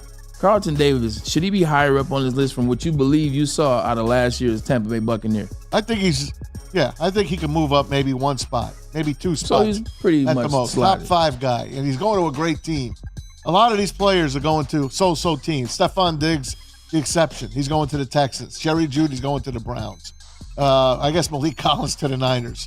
Replacing Eric Armstead. Armstead. I think the Lions got themselves the leader that they want, because what they do in the first and second round, they drafted rookie DBs. defensive backs. 100%. All right, so they got 2 of the best defensive backs out there, Terry and Arnold, and it's Rakestraw. But Carlton's doing more than just coming in and being the number one. Correct. He's being the leader to these young kids. That's what I'm saying. It's a win-win for the Lions. They did themselves a solid. They did us a solid, especially since they lost a guy last year that kind of fell off the wagon. No need to bring that up. Maz, you're a huge believer in Mike Tomlin. Huge believer in Mike Tomlin. Never has had a losing season. He's tied. And he won't. He's been 50-50, but he's never had a losing season. They brought in Russell Wilson. Yeah. They brought in Justin Fields. Anson said Game 6, Justin Fields will be taking over. What are your thoughts on Justin Fields and Russell Wilson working out with Pittsburgh? I was a fan of Justin Fields. Stick was on yesterday, and he's not a fan. No, he's not. He hates him. He thinks he's a terrible quarterback. I don't know what he was looking at. I don't know. And you know what? The Bears, they traded him for a reason. They didn't believe in him. And if you look at his fourth quarter numbers, they were horrible. But I think the kid needed a change of scenery. He had, 3 coaches there in the time he was there? Different offense. He's got a defensive guy teaching him how to play offense. I believe in Pittsburgh with the new offensive coordinator that they have and under Mike Tomlin's tutelage and a guy he loves in Russell Wilson. He was a hero. Russell Wilson was this guy's hero. I think the two of them together, that kid, I think sky's the limit for Justin Fields. I think the Steelers, I know they did. They stole him for a 6th-round pick. At worst, it's a 4th-round pick. Quick, name a quarterback the Bears have developed in the last 75 years. None. Jim Harbaugh. Jim Harbaugh. That's it. Colts developed him. Give or take. I mean, the history of the quarterback position in Chicago. Jim McMahon, but, he wasn't great. But you know what? He got the job done. Yeah. If he didn't get hurt his second year, he could have been much better. Jim McMahon got hurt second year and never was the same. He's been concussed his whole career. Yeah. Well, it started in high school. Yeah. Started high school. I mean, the guy plays like a beast. Yeah, he was. So let's not crap on. No, I'm just saying. But as a franchise, they've never been able to develop a quarterback. So, do we really know who Justin Fields is yet? I don't think so. Send him to Pittsburgh, and we'll see what he has. Well, the best news for Justin Fields is that the Pittsburgh Steelers got rid of Matt Canada last year. Jesus Christ. Finally, Matt Canada is no longer the offensive coordinator for the Pittsburgh Steelers. So Justin Fields and Russell Wilson, they got a shot, man. Yep. Hey, Nico Collins got paid, guys. University of Michigan. Go How about Blue. that? Nico Collins, 3-year extension. The Texans. Stay with the Texans. He's made a lot of money. $72.75 million. I'm happy for him. Now watch this. The Texans have agreed. You already heard the deal by Maz. Appreciate you on that one per Yahoo Sports, my man Pete. You know why this deal got done? Do tell. Because the Detroit Lions have showed you the blueprint. That's right. Don't waste time when guys are up, when guys have helped you, when guys have outplayed their contract, and you know they're going to be meaningful pieces to your success. Just pay them and get it over with. Nico Collins, they just Tank Dell's on a rookie deal. Nico Collins didn't necessarily have to get paid. You bring in Stephon Diggs. You don't need to pay Nico Collins. But Nico Collins was your number one last year because Tank Dell got hurt. He's a young dog. You showed him. If you ball, we'll take care of you. They're a well-run team. And you know what? This comes from the Detroit Lions. Yeah. This has Brad Holmes, blueprint, and fingerprint all over it. Good call. 100%. They are well-run. They're well-coached.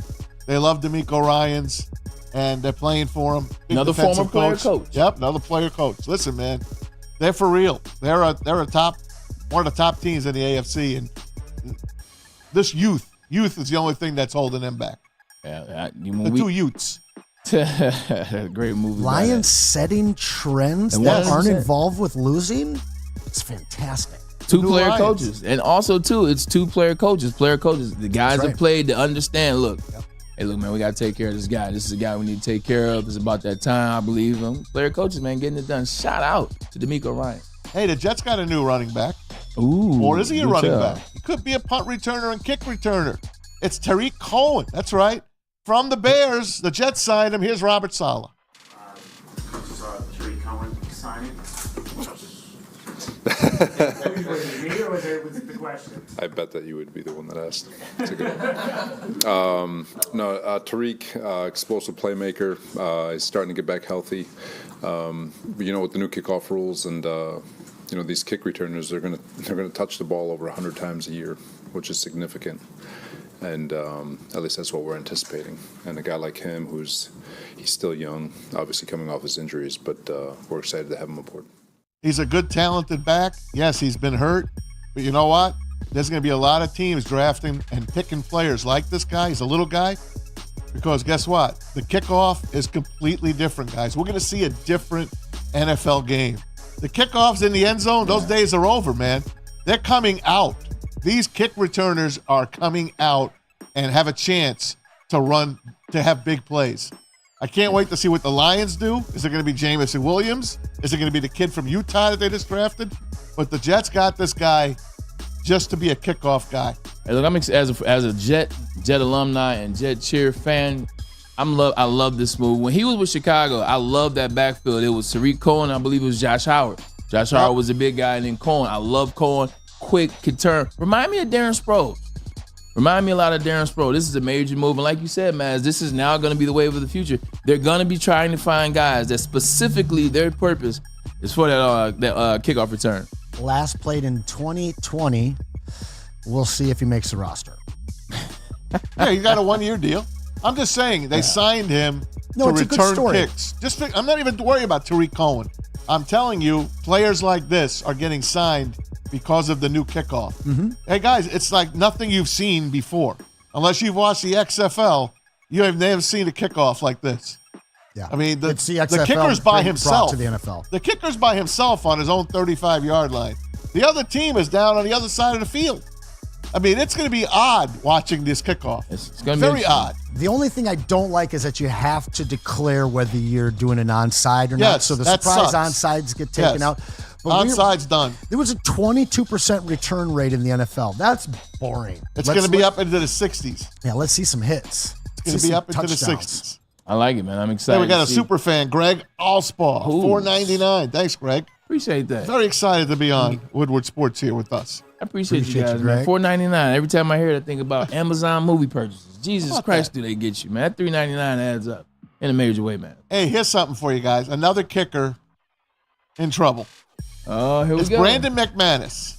If you remember, with the Jacksonville Jaguars, he was the guy that complained that his old coach, Urban Meyer, was walking around during warm-up and kicked him. And he kicked him. Literally kicked the kicker. Missed the kick in preseason. Yep, didn't like him.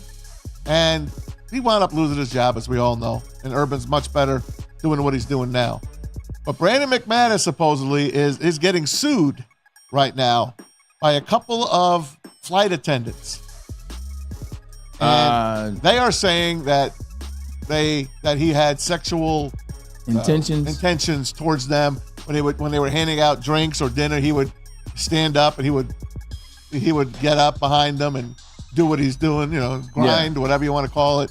And he's saying it's just a money grab. What say you guys? Well, do kickers have money? They got enough to get sued. There's always there's always the potential for a money grab. It's always the potential whenever you hear, you don't want to be dismissive, you want to be respectful, but there's always the potential, Maz, so I will start with that. With that being said, not from experience, ladies and gentlemen. Not from experience, Maz and Pete, and to the ladies and gentlemen out there watching. But those flights get interesting. You got these long flights. Guys are drinking. Guys are playing cards. I think these were the European flights that they're talking about. And they're not used to it. Right. They're not used to them. You have the same flight attendants. You travel. It's always flirtatious. This is this, that. What players messing with this flight agent? Blah, blah, blah, blah. That goes on. That goes on in sport. So how you doing? Got a fan out there. Global Sports. But when you have that going on regularly, you see it. You know the game. You know what it is. Probably ran into some women. Maybe. didn't know the game, didn't know what it was, and looks like he might be in some trouble. But once again, we're playing both sides. Let me say something for the second time tonight. Narrative and truth rarely are the same. Let's wait a little bit and reserve judgment. Correct. Like I said, I wasn't judging. I was telling you what both sides could be. One could be a money grab. At home. I already know I'm just my saying, friend. I got to cover my butt. I got to cover my butt out here. But if he was getting up out of his seat, yeah, and it's one thing to be saying some things which still is not cool, but if he's actually getting up out of his seat, little brush up, little get close, that's not cool, man. Little body on body situation. That's where you get kicked, or you get sued, But like my man said, we will wait. Hey, before we get on to our Wolverine Wednesdays with Intern Alex. Intern Alex. Got another one for you guys. The Pro Football Focus, top players under 25. Now, we did this about a month ago, but these are at each position. Let's start right there on offense. All right, here we go. This is by position. So quarterback is Trevor Lawrence, running back Bijan Robinson, Jamar Chase, wide receiver Sam Laporta, tight end Penei Sewell, tackle Tyler Smith, guard Tyler Linderbaum, another Iowa Hawkeye. No, Tyler Linderbaum went to he is Hawkeye. So a couple Lions on that list there, Anson. Sam Laporta, Penei Sewell. BWB. But why Bijan? I know he got drafted earlier, but what did he do? Jameer is better. Be above Jameer at this point. Jameer's on a better team with a better window and a better offense to have a better career. You might say on paper that coming in last year, Bijan was the better guy, but what did we see? He just faded as the year went on. He's also playing on a non-playoff team that did not nearly have Ben Johnson. They did not have the offensive line of Jahmyr Gibbs. They did not have the quarterback of Jahmyr Gibbs. They didn't have the skill positions of Jahmyr Gibbs. So what this is saying, it's not saying who's going to have the better stats. Who's the better running back? Who are you taking right now? If you had the redraft right now between those two. Bijan Robinson. Bijan would be a monster in this offense. That's what? For sure. Hell yeah. Excuse my French out there. From what I saw from Jahmyr Gibbs, I don't know if I want anything else. Well, my thing is he's amazing, and I don't have a problem with that. I'm just still going by what I know out of Texas and what I know he could be behind Frank Ragnow, behind Tyler, behind Taylor, behind Penei. Wow. And Ben Johnson at the helm calling these plays. And then with Bijan Robinson, you don't need a Dave Montgomery and Jahmyr Gibbs. You watch when their careers are over, and it will be because of where they ended up, as you mentioned. Bijan will have less impressive statistics than Jahmyr Gibbs. I hope you're right. Yeah, year one was impressive as hell for Jahmyr Gibbs, and also considering he really didn't find his footing till week 5, week 6. Well, and week those 7, two flipped because the first 5-6 weeks, Bijan was a terror, and then he really fell off once Jahmyr at the same time was starting to really get it. We understood how to utilize him in this offense, and we really just scratched the surface with that kid. This is true. Also, like, defenses realized, they're just going to try to get the ball to Bijan. Put 9 in the box. No doubt. Here's your top players under 25 years of age on the defensive side of the ball. So let's read those. Here we go. Aiden Hutchinson, age. We knew that would happen. So now that makes 3 for the Detroit Lions. Jalen Carter, the age-old debate. What would you have done in 2023? Sauce Gardner, DB, Detroit King High School. And then Kyle Hamilton. Kyle Hamilton out of Notre Dame. Stud. That was an interesting conversation, the Kyle Hamilton one. And we talked about it. He was slow. He had the slow time. You start seeing film. You start seeing a little bit of footage. And it was, can this guy play? Notre Dame safety is not necessarily known for breaking out in the NFL. I was one of those guys that didn't think it would work. Boy, was I wrong.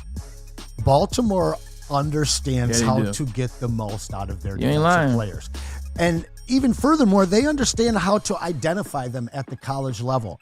This is a cerebral player that has been allowed for his physicality to catch up with his mind, and he just looks like absolutely one of the best safeties in the game. Yeah, he balled last year, man. It was an amazing season by him. All right, just go back a few years. Rotate back. Hutchinson and Sauce Gardner.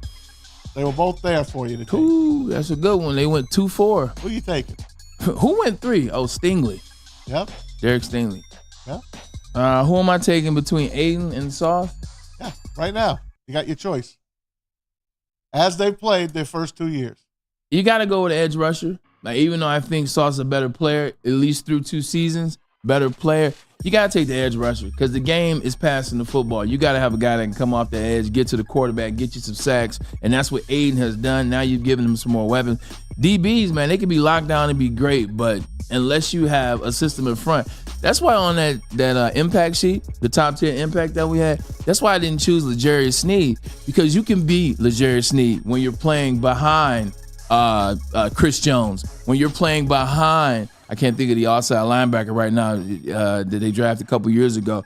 When you're playing behind those guys, you can be amazing. And then you got another guy on the opposite side. You're going to find out how good or good he isn't once he's in the Titans. So that's why I would choose Aiden Hutchinson over Sauce Gardner, although I love Sauce Gardner. It's really tough because Sauce Gardner is just... He's done something nobody else has ever done. He's truly one of the most impactful. I mean, you All can pro, maybe put him in. And he's a Detroiter. You might be able to put him into a Deion type of thing. Deion didn't make All Pro. The fact that he's year. from Detroit First kind of team. takes away that one thing that I think But most people would Hutson's from say. Detroit, too. Well, but that's the deal. Is Hutchinson Plymouth. fits in well here, you know. Michigan. But, I mean, we would have been looking at a completely different offseason this year if we were trying to find that edge rusher. We wouldn't have been trading for Carlton Davis. I'm really happy with the window and the direction that the Lions are in. I wouldn't change any moves at this point. Yeah, the only reason you would change the narrative is for the narrative. And the narrative being he went to King High School, which is a nickel throw from Ford Field right on Lafayette. He's a darn good player, played in the MAC. You know, the Detroit story, the Detroit love, that would be what you change. Outside of that, I stand by what I said. You got to have an edge rusher. And Aiden. And he's getting bigger and he's getting better. And 100%. He's getting help. 100%. And he's getting help. Bigger and help. He's getting bigger and help. Smarter. Got to get that new move. He's going to develop a new move. He will. I agree. I think he explodes this year. The extra time that secondary is going to provide him with the help on the line now. All those, I mean, how many times did we see him almost get home these last 2 years? Yep. He's going to have that extra second now. It's going to be great, man. It is. I can't. I don't want to wish the summer away, but I kind of do. I'm ready for freaking football. I'm ready for football, but I'm ready for football in Ann Arbor. And next we will have my man, Anson's Intern favorite Alex. stopping He's ground. on right now. Skinny Butchers, Wolverine Wednesdays. But first, let's get a message from my man Anson over there. It's not Anson, but Pete, Guardian Alarm. Anson, Pete, whichever, it all works out, my friend Bray. What happens when you see that black and yellow sign out in front of your house, James? It tells the bad guys one thing. Stay out. That's right. Let Guardian Alarm offer you customized solutions from real experts, 24/7 professional monitoring, and technology backed by people. And that technology has been proven to work, and those people have been proven to care. So call 1-800. Stay out. That's 1-800. Stay out. Call them today. Tell them Woodward Sports sent you. We'll be right back. You smell that? That's Brad Holmes cooking. And the off-season smells good. Woodward Sports. What's up, everybody? Neil Rule, Big D Energy, Woodward Sports Network, home of the Planet Fitness Studios. Let me tell you a little personal story about myself with Planet Fitness. Planet Fitness helped me change my life, and it can do the same for you. The best gym in the gym game. The clean facilities, tons of cardio equipment, tons of weights as well. And look, through all the price increases, inflation, all that, hasn't happened at Planet Fitness. Still $1 down, $10 per month, $24.99 a month for the Black Card as well. It's Planet Fitness, everybody, where your fitness is essential. A network for the city, by the city. Woodward Sports is Detroit Sports. Stop searching for a vehicle and start finding one. Les Stanford Chevrolet Cadillac makes it easy. We harness the power of multiple dealerships and own the biggest selection of GM brands in the area to get you the car you need. With the Les Stanford Group, you'll have access to 4 different dealerships, providing you with more makes, more models, and more choices. We're connected to more than 1,000 vehicles, and with so many high-quality CPO vehicles available, you'll find new car quality at pre-owned prices. You can start and end your search at lesstanford.com today.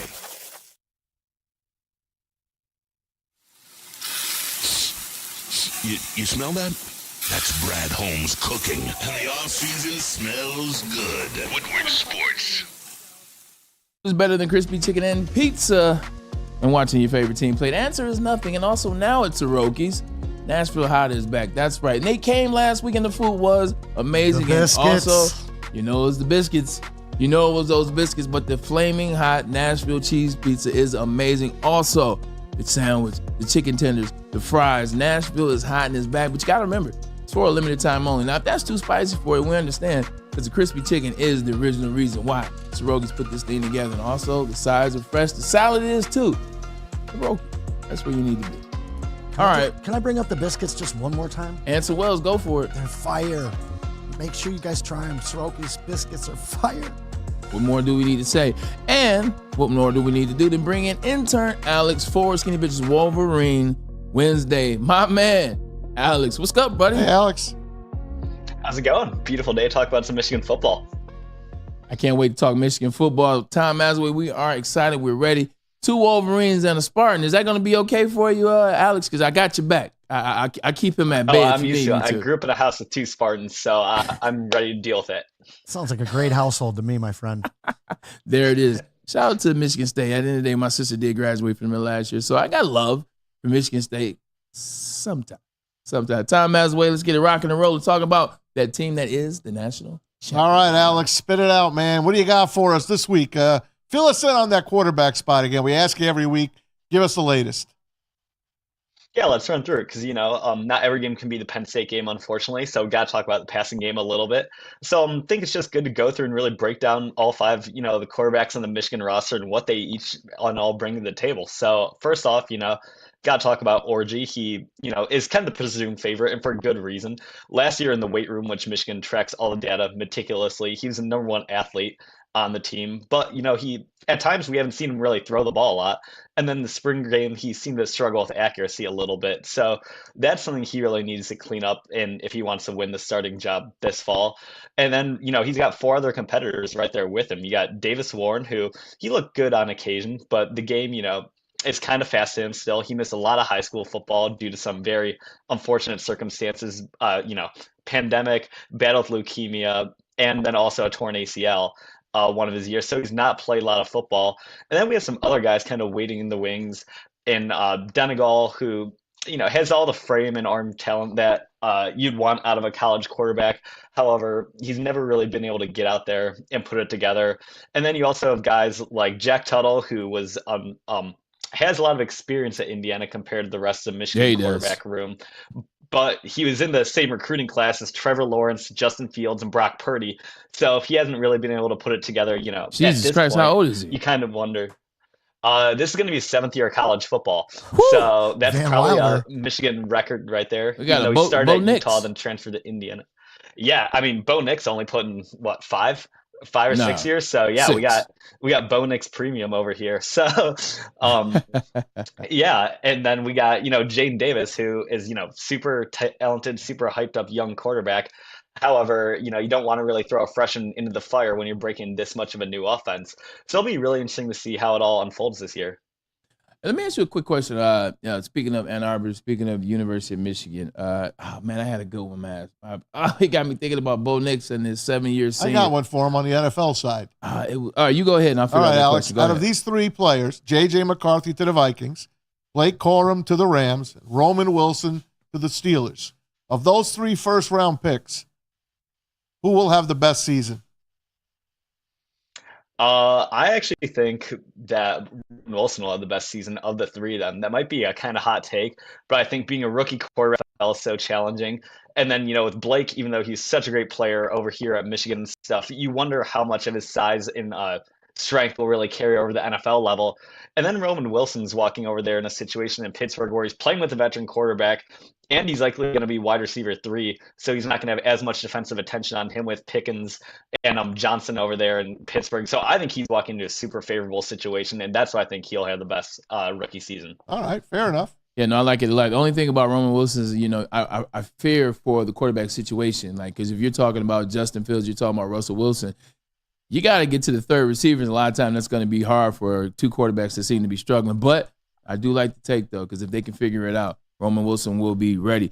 I did remember what I want to ask you. There's an excerpt that came out of a book. It's not out yet, but the book's not out. The excerpt is, and it's with Jim Harbaugh kind of talking about why he left University of Michigan. And I think a lot of us, we disagree with Ryan Ermanni, in terms of he didn't leave because it was Ward Manuel. He left because he wanted to get back to NFL. He wanted to coach against his brother. He wanted to, fulfill his legacy. Well, it seems like Jim Harbaugh said it so. It was because of Ward Manuel and not backing him as the type of AD that he wanted why he left. When you hear things like that, because we all know how you, Maz, and everybody feels about Jim Harbaugh, does that piss you off a little bit? Can't wait to read the book. I can't wait to read the book as well. Yeah, I mean, it's certainly going to be a great and interesting read. One thing, it is a little annoying at time as a Michigan fan, driving out one of your best coaches ever. But at the same time, multiple be true, and that excerpt is definitely something that's coming from Harbaugh's side and the Harbaugh party of everything. And he has not left his past few jobs on the most favorable terms. And then two things can be true at the same time. Like he's had one foot out the door the past 3 off seasons. Michigan went on this run of winning the Big Ten and making the playoffs. So he's for Lord Manuel as well, but it really is hard to deny that he never didn't have that itch to get back to the NFL and truly pursue the Lombardi Trophy again. Alex, this is Anson here. I got a question. We already talked about the top 3 offensive No players Michigan State questions allowed. that came out that were drafted. There's obviously a record-setting 13 players from the national championship Wolverines taken into the NFL this year. We talked about those 3 offensive guys. Of the remaining 10, who do you like best to have a great NFL career? A great NFL career for sure. I'm going to go Zach. He's an absolute elite at Michigan all time here in Ann Arbor. He's a great run blocker. He won't be able to dominate like he did in college at the NFL level, but he certainly will be able to provide. And it's a great fit going over there. And Kevin Stefanski, who, does such a job establishing the run and utilizes play action so much. I think everything plays into his strengths so well. And teams are really going to be kicking themselves in a few years down to the 3rd round. I think so too. Here's a quick question for you. You look at Sharon Moore, and I know we had talked about him in nauseam, but look, man, you're talking about a guy that's taking over for an icon. So it's only right that we ask these questions about Sharon Moore. Going into game 1, he's replacing Jim Harbaugh. He's replacing a current national champion. Even though he's not here, he's still technically the national champion head coach for the University of Michigan Wolverines. What do you think he really wants to establish in that first game? Is it passing because Jim didn't pass? Is it running to keep the identity there? What is it that he wants to establish in that very first game to set the tone for his coaching tenure? Yeah, game 1 with Sharon, I think it's really going to come down to, his catchphrase, which the whole time he's been offensive line coach, has been smash. So really, get back the run game started. You're breaking a brand new O-line, get them going with that nasty, violent mindset that Michigan's been able to utilize the past few years. And really, make sure that these guys are ready and not scared or anything, going into week 2 against Texas. Because, Fresno State is not a Group 5 team to be overlooked at all. But you really have to have those guys confident and ready to go week 2. So I think making sure you get that run game going is the most important thing for Sharon. You got those Texas tickets up for grabs already? Make some money, pay off your college? Unfortunately, no. That's that price is going to be too high for pretty much anything in the world to pay off. So no, my Texas tickets will not be for sale. Oh man, you're going, huh? Oh yeah, student tickets. Attaboy. This guy went to every single game that Michigan played, including the playoff games, Anson. This kid is a true blue Michigan Wolverine. Okay, you got the schedule in front of you. I know you don't have it in front of you, but what's best case scenario for this team? Your choice. What's the record? Best case scenario for this team is 12-0. Do I believe that will happen right now? No, I think they will probably get, probably they're going to drop one of the Texas, Oregon, or Ohio State games if I had to bet. It'd probably be Texas or Oregon are the 2 worst matchups for Michigan right now, even though this Ohio State team is stacked. Texas just has such a good offense to counteract our defense. And then Oregon's coming into the conference just built like not only a national title contender, but a team that's just built to win in the Big Ten with how good they are in the trenches on both sides of the ball. So realistically, I'm looking for, 11-1 is best case scenario season, but I'll gladly take 10-2 with a victory over Ohio State because that should propel them into the playoffs as well and keep them playing in December. Man, planning into December is where they want to be. The interesting thing now, man, we talked about this last week, just a little bit about the college football playoff. Now that it's 12 games, obviously you don't want them to lose too many, but I think the good thing is you win 2 games, you're still probably going to be in that field of 12. Yeah, that's great as well. But then, if you're Michigan and you have to think about if you're one of the top 4, non-conference champions, you get a home game. So if Michigan somehow goes 11-1, and say that losses to Oregon, and then, we go again and lose in the Big Ten championship game or something like that. you're looking at, having a home game in Ann Arbor versus maybe going down to Knoxville to play Tennessee, or, Oxford to play Ole Miss at Vaught-Hemingway Stadium. So that's really something that Michigan has to look at. And, even though the expanded playoffs kind of diminishes the importance of a lot of the regular season, all these games are still super important to, try to get those home games in December, which should provide a massive advantage being a Northern team. Well, it's Wolverine Wednesdays. My man Alex always comes through for us. We appreciate you. Hope you had a good Memorial Holiday weekend as well, brother. Oh, yeah. It was great. Hope you guys had a great one as well. 100%. All right, we'll talk Alex. to you next week, big guy. Thanks, buddy. OSU's coming for you guys. All right. Hey. Intern Alex, Wolverine Wednesday, brought to you by they're down the 3. Skinny Butcher. What are you talking about? He's I talking said about Ohio OSU's State. primed What and are you ready for you flapping guys. your gums I about? can't wait to watch that game. It's going to be a heck of a clash. Who's home this year? Michigan's away. That's right. No, So- Michigan's home. In Columbus? Oh, for Ohio State. I thought Yeah. you meant for Michigan State. My bad. No, that's not a big rivalry this year. Michigan is OSU spent a lot of money to beat Michigan, so we'll see how they do. $13 million to be exact. Time as away. Always fun talking to Intern Alex. But you guys haven't spent anything to beat them? Didn't need to. We didn't have to.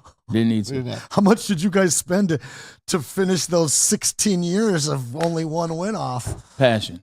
That's an expensive check. It is. It is. Hey, the fight that no one saw, Tyson Fury, last week, 2 weeks ago against Alexander Usyk. Usyk wins, of course, on a split decision, becomes the undisputed heavyweight champion of the world. Well, they've signed the deal again, Bray. They're going to do it again, December 21st. Let's do it in another country this time. Let's do it in Saudi Arabia. I don't even know what time it'll be in Saudi Arabia when they fight. It'll probably be like 12, 3 in the morning 12 to here 4. or 12 in the afternoon Yeah. here where no one's paying attention. What happened to bringing a championship fight? What happened to bringing it to Vegas? Well, it'd be 12 o'clock. And the only reason I know is because WWE does the big show whenever they do out in Saudi Arabia, and I think it's usually at 12 when they start. So noon here? Yeah, noon I don't here. want to watch a heavyweight championship fight. Understood, at noon. and I won't be watching that. But, Maz, you know what happened is money. Money talks and BS walks. They Like got a Saudi lot out Arabia there. has been buying up sporting events. I mean, just look at Live. Look at how the whole Live thing started. You look at events now, WWE. They go over there and spend big money to Vince McMahon and the WWE or Triple H now. But it's all about money.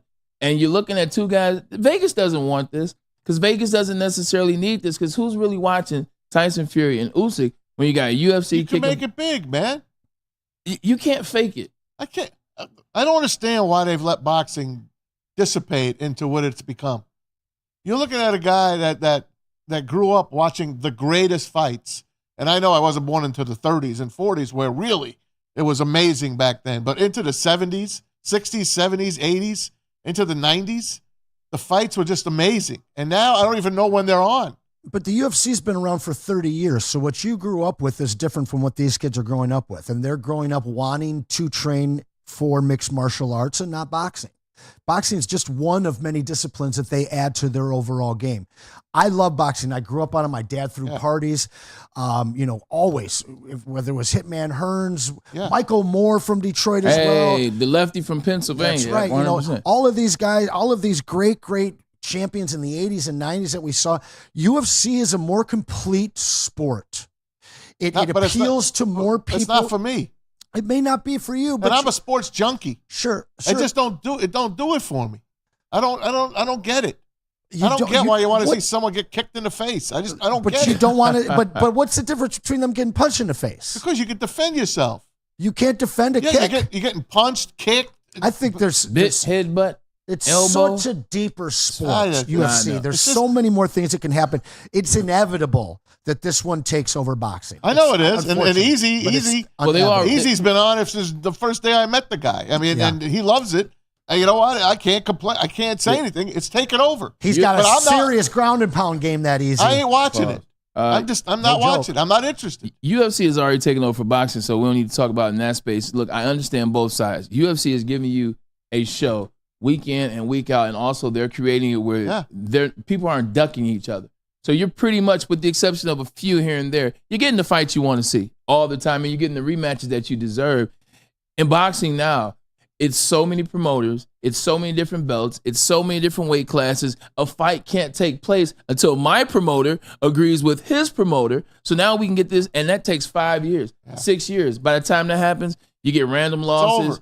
You get the prime being gone. That was one of the biggest complaints about the Pacquiao and Floyd Mayweather. That fight took 7 years to happen, and when it finally happened, it's like, well, this guy's this age, well, this guy's that age. It's the promoters that are messing boxing up. Well, and to add to that point, in the 90s, you had pride fighting. You had all these different types of fights and all these Bob different Arum and Don organizations. King. That was it. And then you got Dana White, which is what they don't have in boxing. They need him. This guy understood, and he had a vision, whether you love him or hate him. He's basically knocked out all of the other ancillary leagues, and they are number one. Yeah. When you're in boxing, you got to win all these different belts. You got to try and unite them and bring them together. HBO don't even have it anymore. They took it away from HBO. They need to unite boxing, and they need a figurehead like Dana White. The figurehead is Jake Paul, who fights July 12th against Mike Tyson. And he's their savior right now. He is the savior of boxing. And that's an influencer from the Disney Channel. That's a sin. The thing I love about this whole nonsense that I still am going to watch if it happens. I think Tyson got injured the other day. Yeah, what happened to him? He had a health scare. He's 57 and he's training to fight a 28-year-old. Like that's why he had a health scare. Good. Yeah, so he might not fight him. I just hope. Not that I give a damn. Can anything good come out of that for Mike, aside from money? No. Because even if he wins, it's what we expected. If he gets the shot and he goes down, that tarnishes his legacy worse than Buster Douglas. 100%. There is one thing, and it is the opposite. If he drops Jake Paul, if he knocks Jake Paul out, 57 years old, that's because this era and this culture, they love people to forget about great. Yeah. They want everything that happened 2010 back that way. They don't want you to talk about him unless it's a Kobe or unless it's a certain player. Yeah. Insert player here, Ken Griffey Jr. But if it's anything 2010 and backwards, man, it wasn't that good. No, he wasn't that good. He wasn't like that. I'm listening to the comments. It is ludicrous what these people think about Mike Tyson and their era. Amen. So the only thing that could come from this, he knocked Jake Paul out. It'll be a lot of quiet millennials and Gen Z kids like, maybe he was that good. Then you know what the conversation becomes? You move the goalposts back, and now it's, man, Jake Paul's not a real fighter. This doesn't count. Right. You got to love it, man. It's lose-lose. 100%. You know what's not a lose-lose? That's Woodward Sports and Ermanni Edwards a Maz show, man. We appreciate you guys for tuning in. I was going to put him on the show. I was going to give him his own he's part of the show. I was going to give him his own will. Today Ermanni Edwards and Maz and 100%. Hey, this guy always comes to play. We appreciate you, man. It's been great, man. You come with the stats, the facts, the years, the random drop-ins, man. Appreciate your time, Mazaway, as always. Put together a hell of a show. Thanks, buddy. Easy peasy. I see Silent Mike. Silent Mike's over there working on a bunch of things while he's doing the show as well, man. He's getting much better. He's learning both. He's very confident. You see him just kind of doing his own thing. Yeah. I see you, James, over there learning in the background as well, who finished off the last 24 minutes of the show. We appreciate you, Intern James. P. Spivak. Great tutelage job by you. And then Intern Joel. Always the right stat at the right time. But it's all about you guys. Thanks for tuning in. We appreciate you. We'll see you tomorrow. Joel cracks me up.